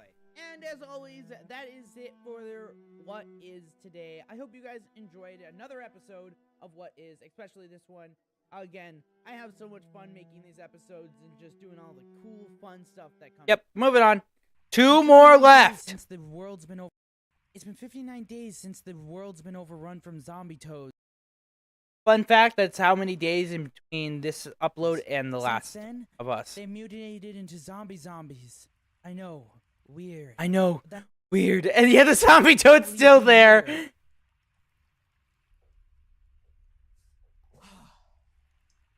After The Last of Us, I thought I'd be able to find a cure, but all I found was sadness. Also, blue hair. Let's give it a rate. I'm going to rate it a 6 out of 10. I don't... The blue hair I have right after this, much better. Say that you're fine when you're not really fine, but you just can't get into it because they would never understand. Unless that's this blue hair. I'm not sure what to There's do. no way I It's not didn't. like there are any other superpowers I hope inside not. the game Good that lord. would be able to show me a cure for the F virus. Wait! Resident Evil. So, okay, I call it the F virus. It's meant to be for fungal, a fungal virus. So that's another little fun fact. Resident Evil. Resident Evil games have had a lot of interpretations, especially the first one. From the original to the director's cut and the remake, there are quite a few versions of the original Resident Evil. But for this episode of What Is, I will be taking a look at both the remake and the original's history to see. I'm going to be doing these for as many of the games as I can. I probably won't do it for... We'll see about Resident Evil 4. I'm seeing how different they are. But yeah, I want to try to talk, like... Because there was enough to talk about throughout the series, like the mainline titles, that I didn't want to clump it all as, like, you know, like when What Is Animal Crossing, the gameplay didn't change enough to give me different things, like, to give us different things to talk about. So, like, we didn't do just, like, oh, what was Animal Crossing 1? We did it all together. So with Resident Evil, I kind of want to go through, because, like, this game, I talk, like, these two games are very similar playstyle, but, like, the remake adds a new, different kind of playstyle, so I have something new to talk about. Resident Evil 3, I have something to talk about, too, and Resident Evil 4, again, changes the gameplay, gives me something new to talk about. So, yeah, that's why I wanted to do How this. it all came to be. Starting off with the 1996 release of Resident Evil. Development would start in 1993 when Toguro Fujiwara told Shinji Mikami to make a horror game using old assets from his game Sweet Home, a RPG released only in Japan. Resident Evil's first concept would see it being an FPS game, and boy, thank God they didn't do that. What asinine idea would it be to make Resident Evil an FPS shooter? I mean, that would make no sense whatsoever. Anyway, Resident Evil's name That's has just always supposed to be been like a big joke. topic for the franchise since Hi, over in Gaiman. Japan, it's known as Biohazard. No, and you're a lot right of on time. Resident Evil fans already know this. But the reason this change was made was due to Capcom. There is no and late devs year. having some worries around getting that name. Chris Kramer, a Capcom executive, said, and I quote, "A crappy DOS game named Biohazard had just come out." Well, Chris, why don't you just tell us how you really feel, man? But along with the new Yeah, York Chris. band, also called You just gotta Biohazard, dish that game like that? a name change. Capcom would hold a naming competition with Resident Evil being one of the names suggested and eventually voted to be the name of the game. They sent this name over back to Japan where everyone was very happy with the name, and that is how Resident Evil got its US name. Yay, wow. Resident Evil would finally be released on March 22nd, 1996, and it would be credited That's so close to my birthday. with the term survival horror. I did not know this. This is something I learned.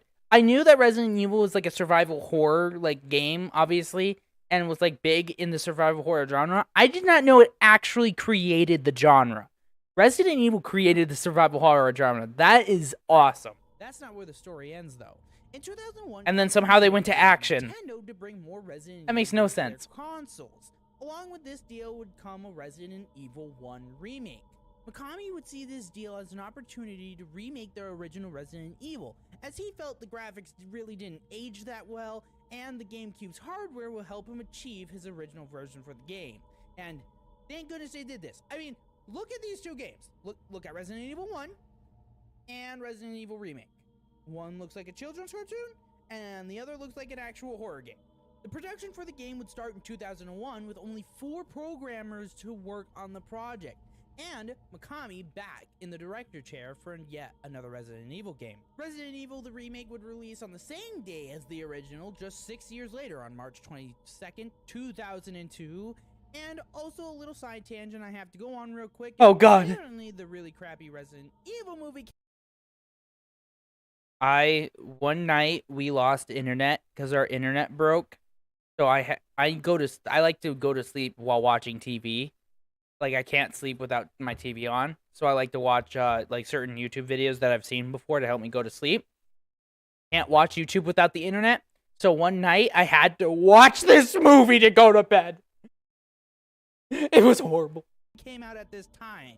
So while I was trying to research for the Resident Evil 2002 release, that dang movie kept popping I'm up. mostly joking. Good Lord, that is the scariest thing about making this video. It was like a freaking jump scare. It was scarier than any of the things that came from the actual game itself. Now, with all that said and done, let's jump into jump the scare. differences between these two releases while taking a look at the game's presentation.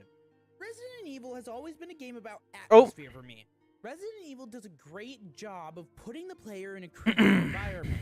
And the reason I don't say scary is because Resident Evil doesn't ever feel like it's trying to go for scary. Instead, they try to make an Yeah, it's definitely obstacle more location with unsettling. memorable rooms, like the Spencer Mansion. In this game, it has a dining hall, tiger room, and the iconic foyer. Resident Evil builds its scares off the environment, and not the monsters, which I can appreciate. Well, other than that snake. That thing's just straight cursed, man! I once feared quit this game, and That's no, a big not because of snake. dogs. It was actually this staircase. It was horrifying to me. A dark stairwell, only lit by the torches on the wall. I noped so hard when I saw this. Down there while the I was like, soundtrack was playing this quiet, off-putting music. I didn't want to go down there. I quit right there. Resident Evil has always had a great sound direction. Okay, not the basement track, but everything else has a really nice sound to it. Hallway sounds, the aquatic theme heard underneath the pool, and as everyone likes to point out, including myself, the save room music. It's so hard to exactly say what makes this music so good. It could be the calming nature after fighting It's just a great. frickin' snake, Just that. or just the comfort of knowing that you're safe after entering the sanctuary. Well, not all the time, but that's a different game. Resident Evil also has a very unique camera angle system. You see, in Resident Evil, they have these security camera type angles, and these have some mixed signals among players. I myself like them. I think it's a very interesting way to deal with what a player can and cannot see and how to control it. It's so great. I love them. Interesting is how all of this ties in. It with the leads for gameplay. some awkward controls though, but By having a choice to select between two different characters, Jill Valentine and Chris Redfield. Chris Redfield comes equipped with a lighter that will help him with puzzles throughout the game, and Jill comes equipped with a bigger inventory and a sandwich. I mean, no, lockpick. Which can And a sandwich. open some locked doors that Chris would normally need a small key for. You will control these two off of tank controls. Basically, the way it works is your character moves like a tank. You push up on the analog pad and your character will move forward. But if you push left, then your character will turn left. This is well known Your for the character. Resident Evil series, mainly the original trilogy. The remake, however, adds a different way to control your character, and this is done with the analog stick. I don't know how to describe it. This feels weird to me. Like, sometimes it feels really nice to play with it, but sometimes it does this weird Yeah, thing I don't where know. you're Maybe I'm switching just old camera school. angles where you're like moving one way and then you'll see the character like It's flip, weird. like, do something weird. I don't know. I kind of go back and forth with it. With these controls and camera angles, it leads to some interesting combat in this game, as you need to think more critically about where you're putting your character. As Jill and Chris, these agents from the Special Tactics and Rescue Service, can only stand still while firing a weapon. Yeah. You put yourself in a bad spot and you could be punished. Thankfully, the game comes with an auto aim feature, or I would be screwed. You'll be mostly shooting at zombies with these guns, the slow, shambling creatures that are all around the manor. The only way you can take these creeps out are by stabbing them like an actual Giga Chad, or shooting them with one of your weapons.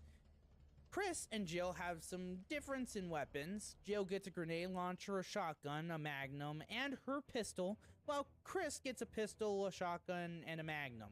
Each one of these weapons comes with their own special ammo that will take up some of your inventory. Speaking of inventory, let's talk about how that works. Mostly Jill and Chris's inventory are the I same. love this Each track from inventory Resident has a Evil special 2 item so slot, much. a defense item slot, and normal item slots. Like I said earlier, Chris has a special lighter that will help him with puzzles, and Jill has a lockpick, as she's The master of unlocking. the defense items are used whenever you are grabbed by a zombie. A dagger will get a zombie off of you, while a hand grenade will blow off his head. Oh my god, that's so hardcore. The stun gun will just tase him to death sometimes. Not all the time. Sometimes it get back up. Freaking Joe, you suck. Cool thing about daggers, though, is they can be retrieved after blowing a zombie's head off.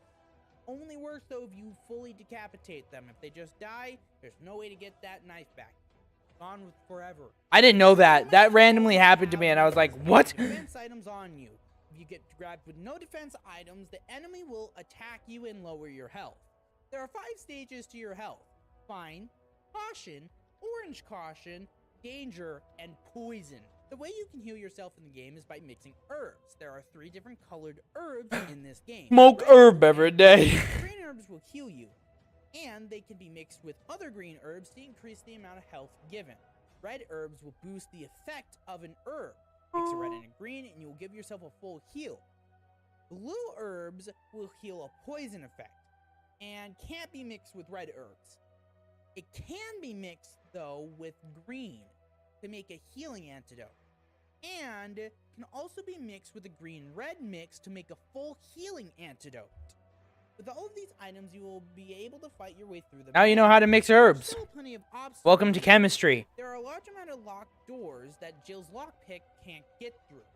There are some keys hidden around the mansion that you will have to find through an array of what I think are some creative puzzles. Some will have you push statues, while others will have you slot an item. I love Resident Evil puzzles. I'm not going to spoil any of these puzzles, as I think they're really Another fun to really figure long out, one, too. and you should go in blind with them.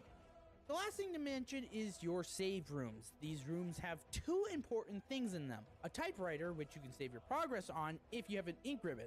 I think it was always an interesting idea to lock saving behind an item management, but don't worry, there are plenty of these in the game. The second thing in the room is the item box. Yeah, no, that's pretty In cool. your item slots in your inventory, you can put the overflow in this box. Just remember, anything you put in here is stuck in these boxes, meaning if you need a key item and you don't have it in your inventory, you will need to go all the way back to an item box to retrieve that item. there's only one more thing you can collect in this game, but in order to talk about that, we need to go through the game's plot first. Resident Evil's plot has always been complicated, but thankfully the first one keeps it somewhat simple. The Special Tactics and Rescue Service, also known as STARS, has sent in a Bravo team to investigate the Arklay Mountains after some reports of people eating each other. Yeah, you might want to check on that. Don't want that getting out of hand or anything. The Bravo team ends up... I wish I would have had an actual decapitated hand to eat. RPD say, hey, let's send in an Alpha team with a helicopter, because why not? Alpha team arrives near the Spencer Manor when they're attacked by a pack of Cerberus, or aka zombie dogs. The team runs through the woods to find themselves at the manor. They then barricade themselves inside the mansion. With one of their members missing, either Jill or Chris has to go to investigate where they went and what's happening inside this mansion. But in order to find out what's happening in this manor, you will need to find some of these memos hiding around the mansion. Some will explain why there are zombies, and others will be your tutorial on how to play the game, like how to examine an item or combine herbs. Most of the time, they will help you solve puzzles that are around the mansion. I've always thought this is an interesting way to build the world of Resident Evil. Yeah, I love these. I love this is how they tell their story. That's how Resident Evil stories works. The more you find, the more you will know. These Lost Souls stories also tell of their tragic end, making every zombie you shoot feel just a bit more human. And now, I emulate a poetry reading here. Well, I'm not going through this though. We're going to my opinion of the game and how my adventure went. But I played this game so many times, I can't really recall my first playthrough. So I'm going to cover some of my favorite things about these games, and some things that I don't like about them. Starting off with Resident Evil speedruns. If you have watched any of my Resident Evil videos, you would know that I love speedrunning these games. Normally there is a grade that comes along with these runs, they're my favorite. like an S rank in the new games. That being said, Resident Evil 1 Remake doesn't have a grade.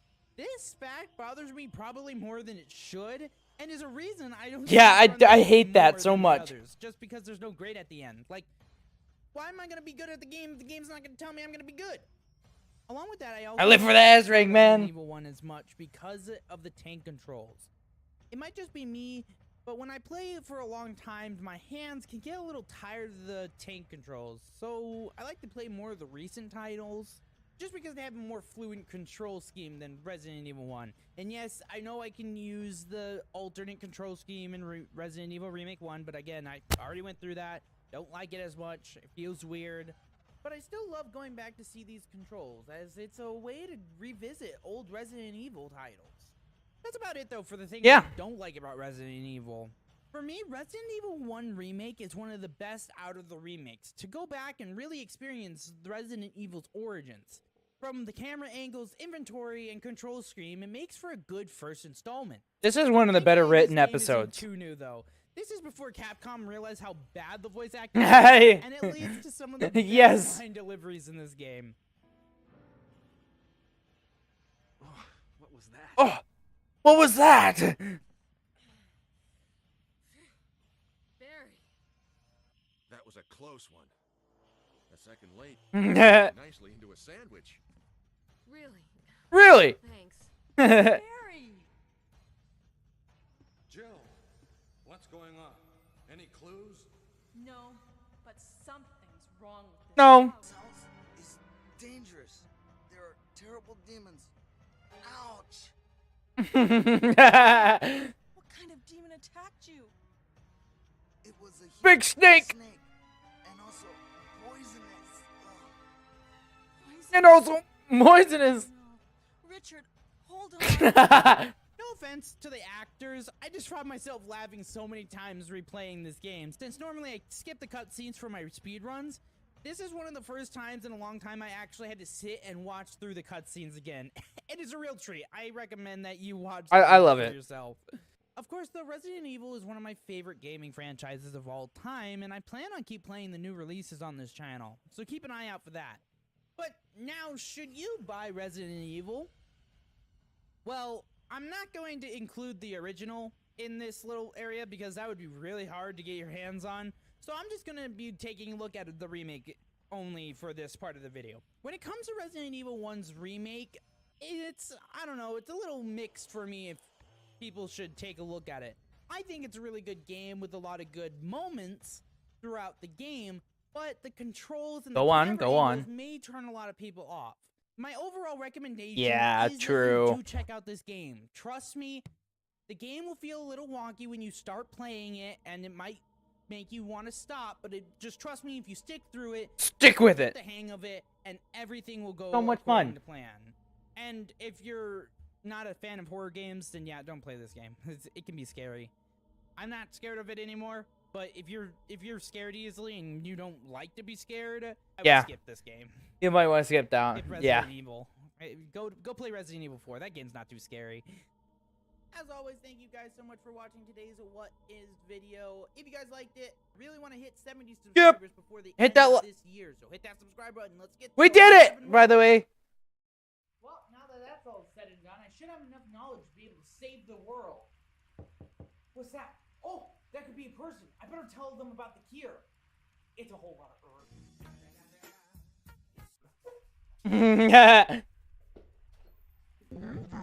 I'm sorry, who the hell are you?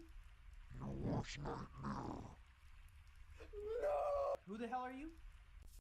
This effect was pretty cool to do. So I run over. The door right here is masked and cropped. So this is cropped out. Behind here is a green screen. When I open the door, everything on the outside of the door, right here, the outside and Mario sticking in, is a different camera shot. So I overlaid this camera shot of me opening the door with a different camera shot with the door already opened, and LP standing right here. He's right here as a reference, so Mario could be right there. I'm sorry, who the hell are you? And then he steps in.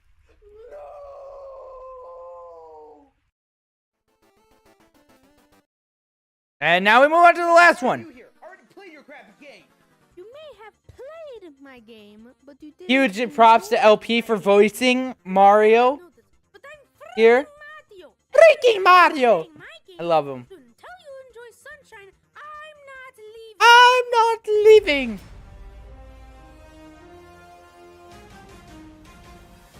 All right, only one more after this, and you guys are gonna get to watch it right after this live stream, live premiere Mario RPG. I can't wait. I were trying to figure out what game I should stream next.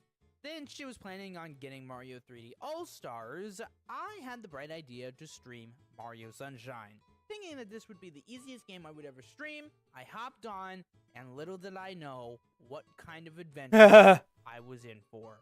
So, let's get started with how this hellhole got made. Hey, keep it family friendly. Hey, why don't you just keep still and stop sliding off the dang stages? Nintendo was looking for a sequel to the massive success that was Mario 64.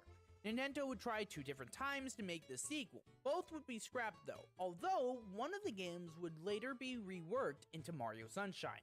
Around the time The Legend of Zelda's Majora's Mask would come out, someone by the name of Yoshiaki Koizumi, which you may remember from What Is Mario Odyssey, would come up with the idea of a Mario... He finally got his own info card. Huh, I wonder what that could be. Also around this time, the president of Nintendo at the time, Hiroshi Yamauchi, would retire, with his last order being that Mario Sunshine should start development. So, I have you to blame. For all of this. Mario Sunshine would officially be announced in 2001 at a Nintendo showcase where we would see footage of Mario running around some kind of city. No flood though. You see, Miyamoto, yes, the Miyamoto, was worried that someone would... He got a golden so they ID hid that code. fact until later. Yeah, someone would look at this and be like, gotta yoink that. That's gonna be mine. Koizumi would finally take the director's chair after 10 years of apprentice work. Koizumi felt a little bit nervous taking on this role, being the person to take Mario into a new generation of gaming. And finally, on July 19th, 2002, Mario Sunshine would grace our screens. So, with a new director, a new console, and a new president, how would Sunshine hold up? Well, let's find out. Let's go! You make me feel so much pain. I like that little Sunshine is jump. One of the most visually interesting Mario games I've played. Now, disclaimer, I am playing the 3D All-Stars version, so the graphics are enhanced a bit. But anyway, Just a it little still bit, though. looks really good. The water park is just fun, hopping around, and all of the Dude, secrets everything don't about this always game have is this good fun except for the shapes dang or gameplay, and that moving sucks feel because to the it. gameplay The really other is bad. stages play into the tropical island vibe that Mario Sunshine is trying to play into, and the water in this game just looks amazing. I actively want to jump in, IRL in real life. Gotcha, bitch. It really is just a pleasant game to just. Yeah, it was November. I was not jumping in a pool. It was 30 degrees. Mario Sunshine has some of the Negative best 30, music actually. for the Mario franchise. If I were to rate it, I'd probably put it above Mario Odyssey. If you have spent any time Yeah. on YouTube, you may have heard a lot of this music, not even realizing that it came from this game. At least that happened to me a lot. I would just be playing and all of a sudden go, hey, I know this track. So, let's just take a moment and give a hand to Keiji Kondo and Shinobu for composing these amazing tracks. Hey, she did. Enjoying it so far. I don't know what she did. Odyssey? But how about I say a little bit more on your control? Alright, here we go. The point of no return. Mario Sunshine gameplay consists of two things: collecting shines to progress the game, and really crappy controls. Oh, and before you start thinking They're so "Maybe bad. they aren't that I don't like crappy, them. Maybe you're just bad. No, Untrue. that's no. Just watch this. Oh my god, this game infuriates me!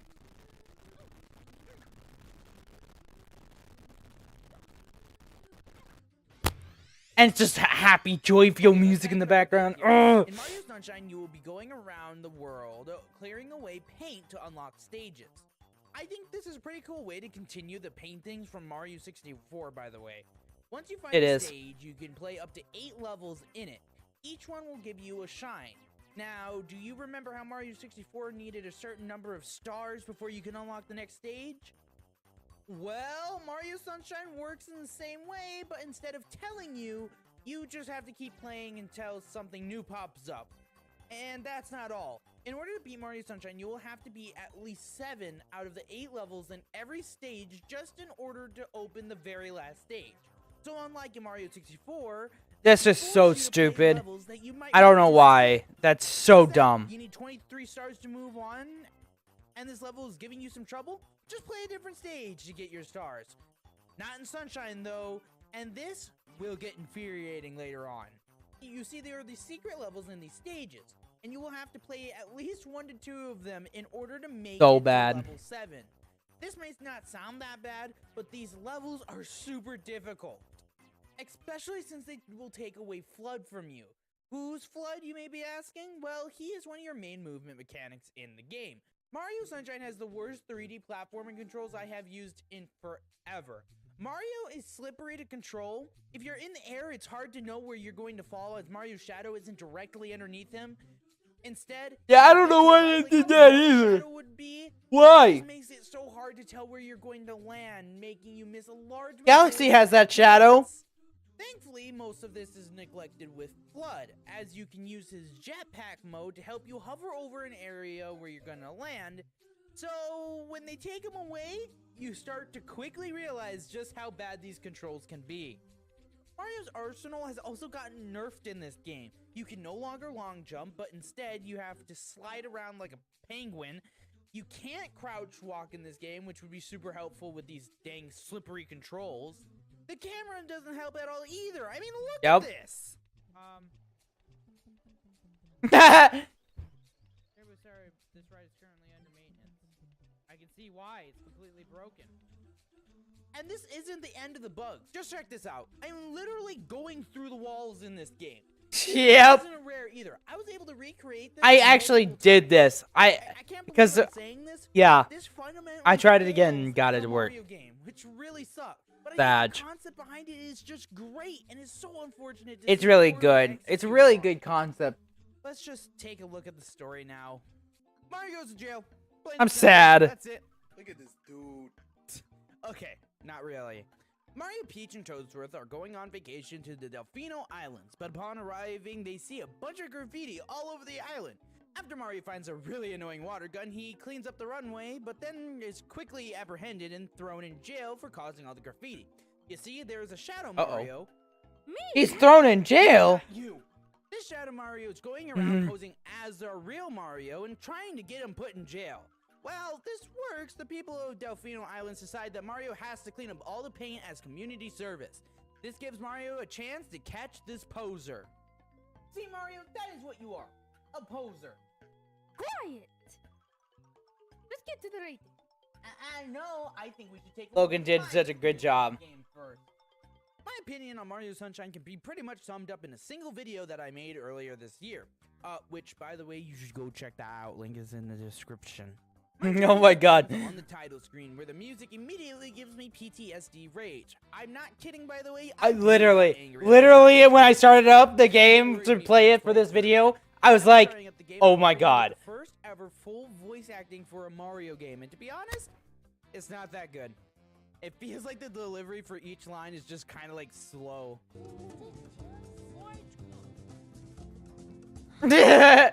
Thankfully, the voices match up True. to the character well, so thank goodness for that. Yeah. Little after picking myself up from those weird cutscenes, I ran over to grab Flood and realized that I hate this guy.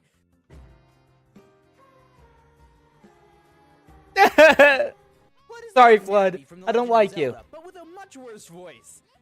But I might be a bit biased on the fact that I like really Navi's voice. But anyway, I grab Yeah. Flood and I get locked up in jail. And then move on to It's the so first funny. stage. Yeah, I'm trying to get this done as fast as possible, guys. After making my way So for down, any walking percent fast, run. I quickly remember one of Mario Sunshine's biggest flaws. This camera is bad, like really bad. I really don't know how the N64 game got a better camera, cause this one just sucks. I really don't enjoy it in the slightest. Even with my faulty camera, I meet up with the first boss of the game, which wasn't too challenging since I knew already what to do this time around. Honestly, the first stage isn't that difficult until we get to the first secret stage. Secret stages, as I said before, go hardcore in this game. They are the hardest levels that Mario Sunshine has to offer. You lose Flood, and you have to deal with Mario's horrible subsidiary controls. I think that's the third time I've said this, but I'm gonna keep saying it. Thankfully, I was much He just better doesn't at jump it the first time sometimes. around, but it was still pretty difficult. I'm getting angry. Number 2. This guy is just annoying. Dude, this guy annoying, yeah. Just annoying. That's all I have to say. I beat him after hours of running around trying to catch him, and I meet up with Shadow Mario. Shadow Mario levels are in every stage. You run around spraying him with water until he falls and then gives you a shine. After that, you're done with the stage. But in order to beat the game, you need to catch him in every single stage, so yeah. Just have to do this like 7 more times. Great. Just for the sake of time, I'm going to jump to stage 3, where we get to meet the thing that haunts my nightmares. Yay! A sandbird. It is? Is it a giant caterpillar? Or could it be the Cheep Cheeps on the mirror? A caterpillar? Or number 3. Caterpillar? Sandbird. Well, if you guessed the sandbird, then you would be correct. This level makes me angry. I hate this thing. You see, you have to grab these red coins, all while staying on the sandbird without falling off, which is easier said than done. If you've watched the Sunshine Raid compilation, link in the description, then you should know how much I hated this stage. There's only really one more big moment I had in the playthrough, the secret stage that haunts me. It is my worst Oh god. nightmare. I beat this. So when I first played this, it took me the longest. I hated it. It caused me a lot of pain. You'll have to watch the Rage compilation. But fun fact right here. I beat it first try on my second playthrough. It cost me so much of my sanity while I played it. It is full of obstacles that make you realize just how bad this game is. From the sand that falls the longer you stand on it, the broken side jumps, and the dang spinning wood wheel. This wheel throws you off so many times, it drove me nuts. Oh, also I've Oh. Game World. Just wanted to mention it. I showed it before, but I wanted to mention it here again. Okay. Enough with the ranting and all of it. It's time to get to rating the game. Don't buy it.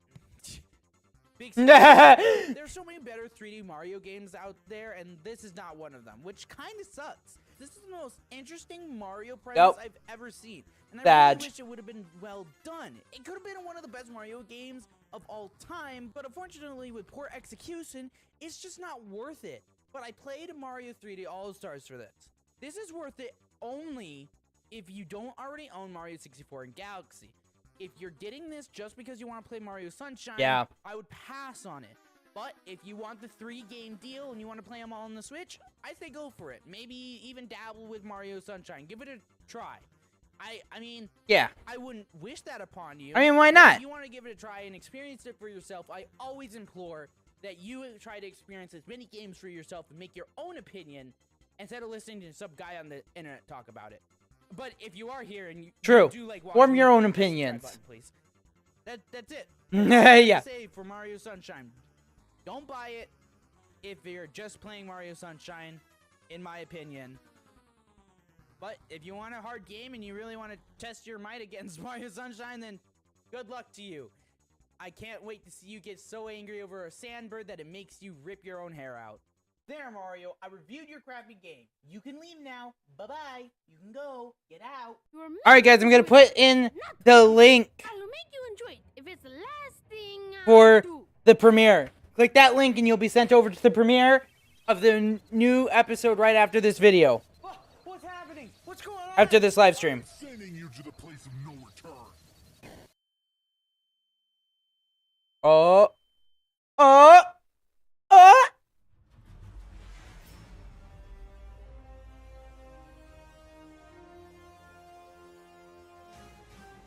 Do do do do do do do do.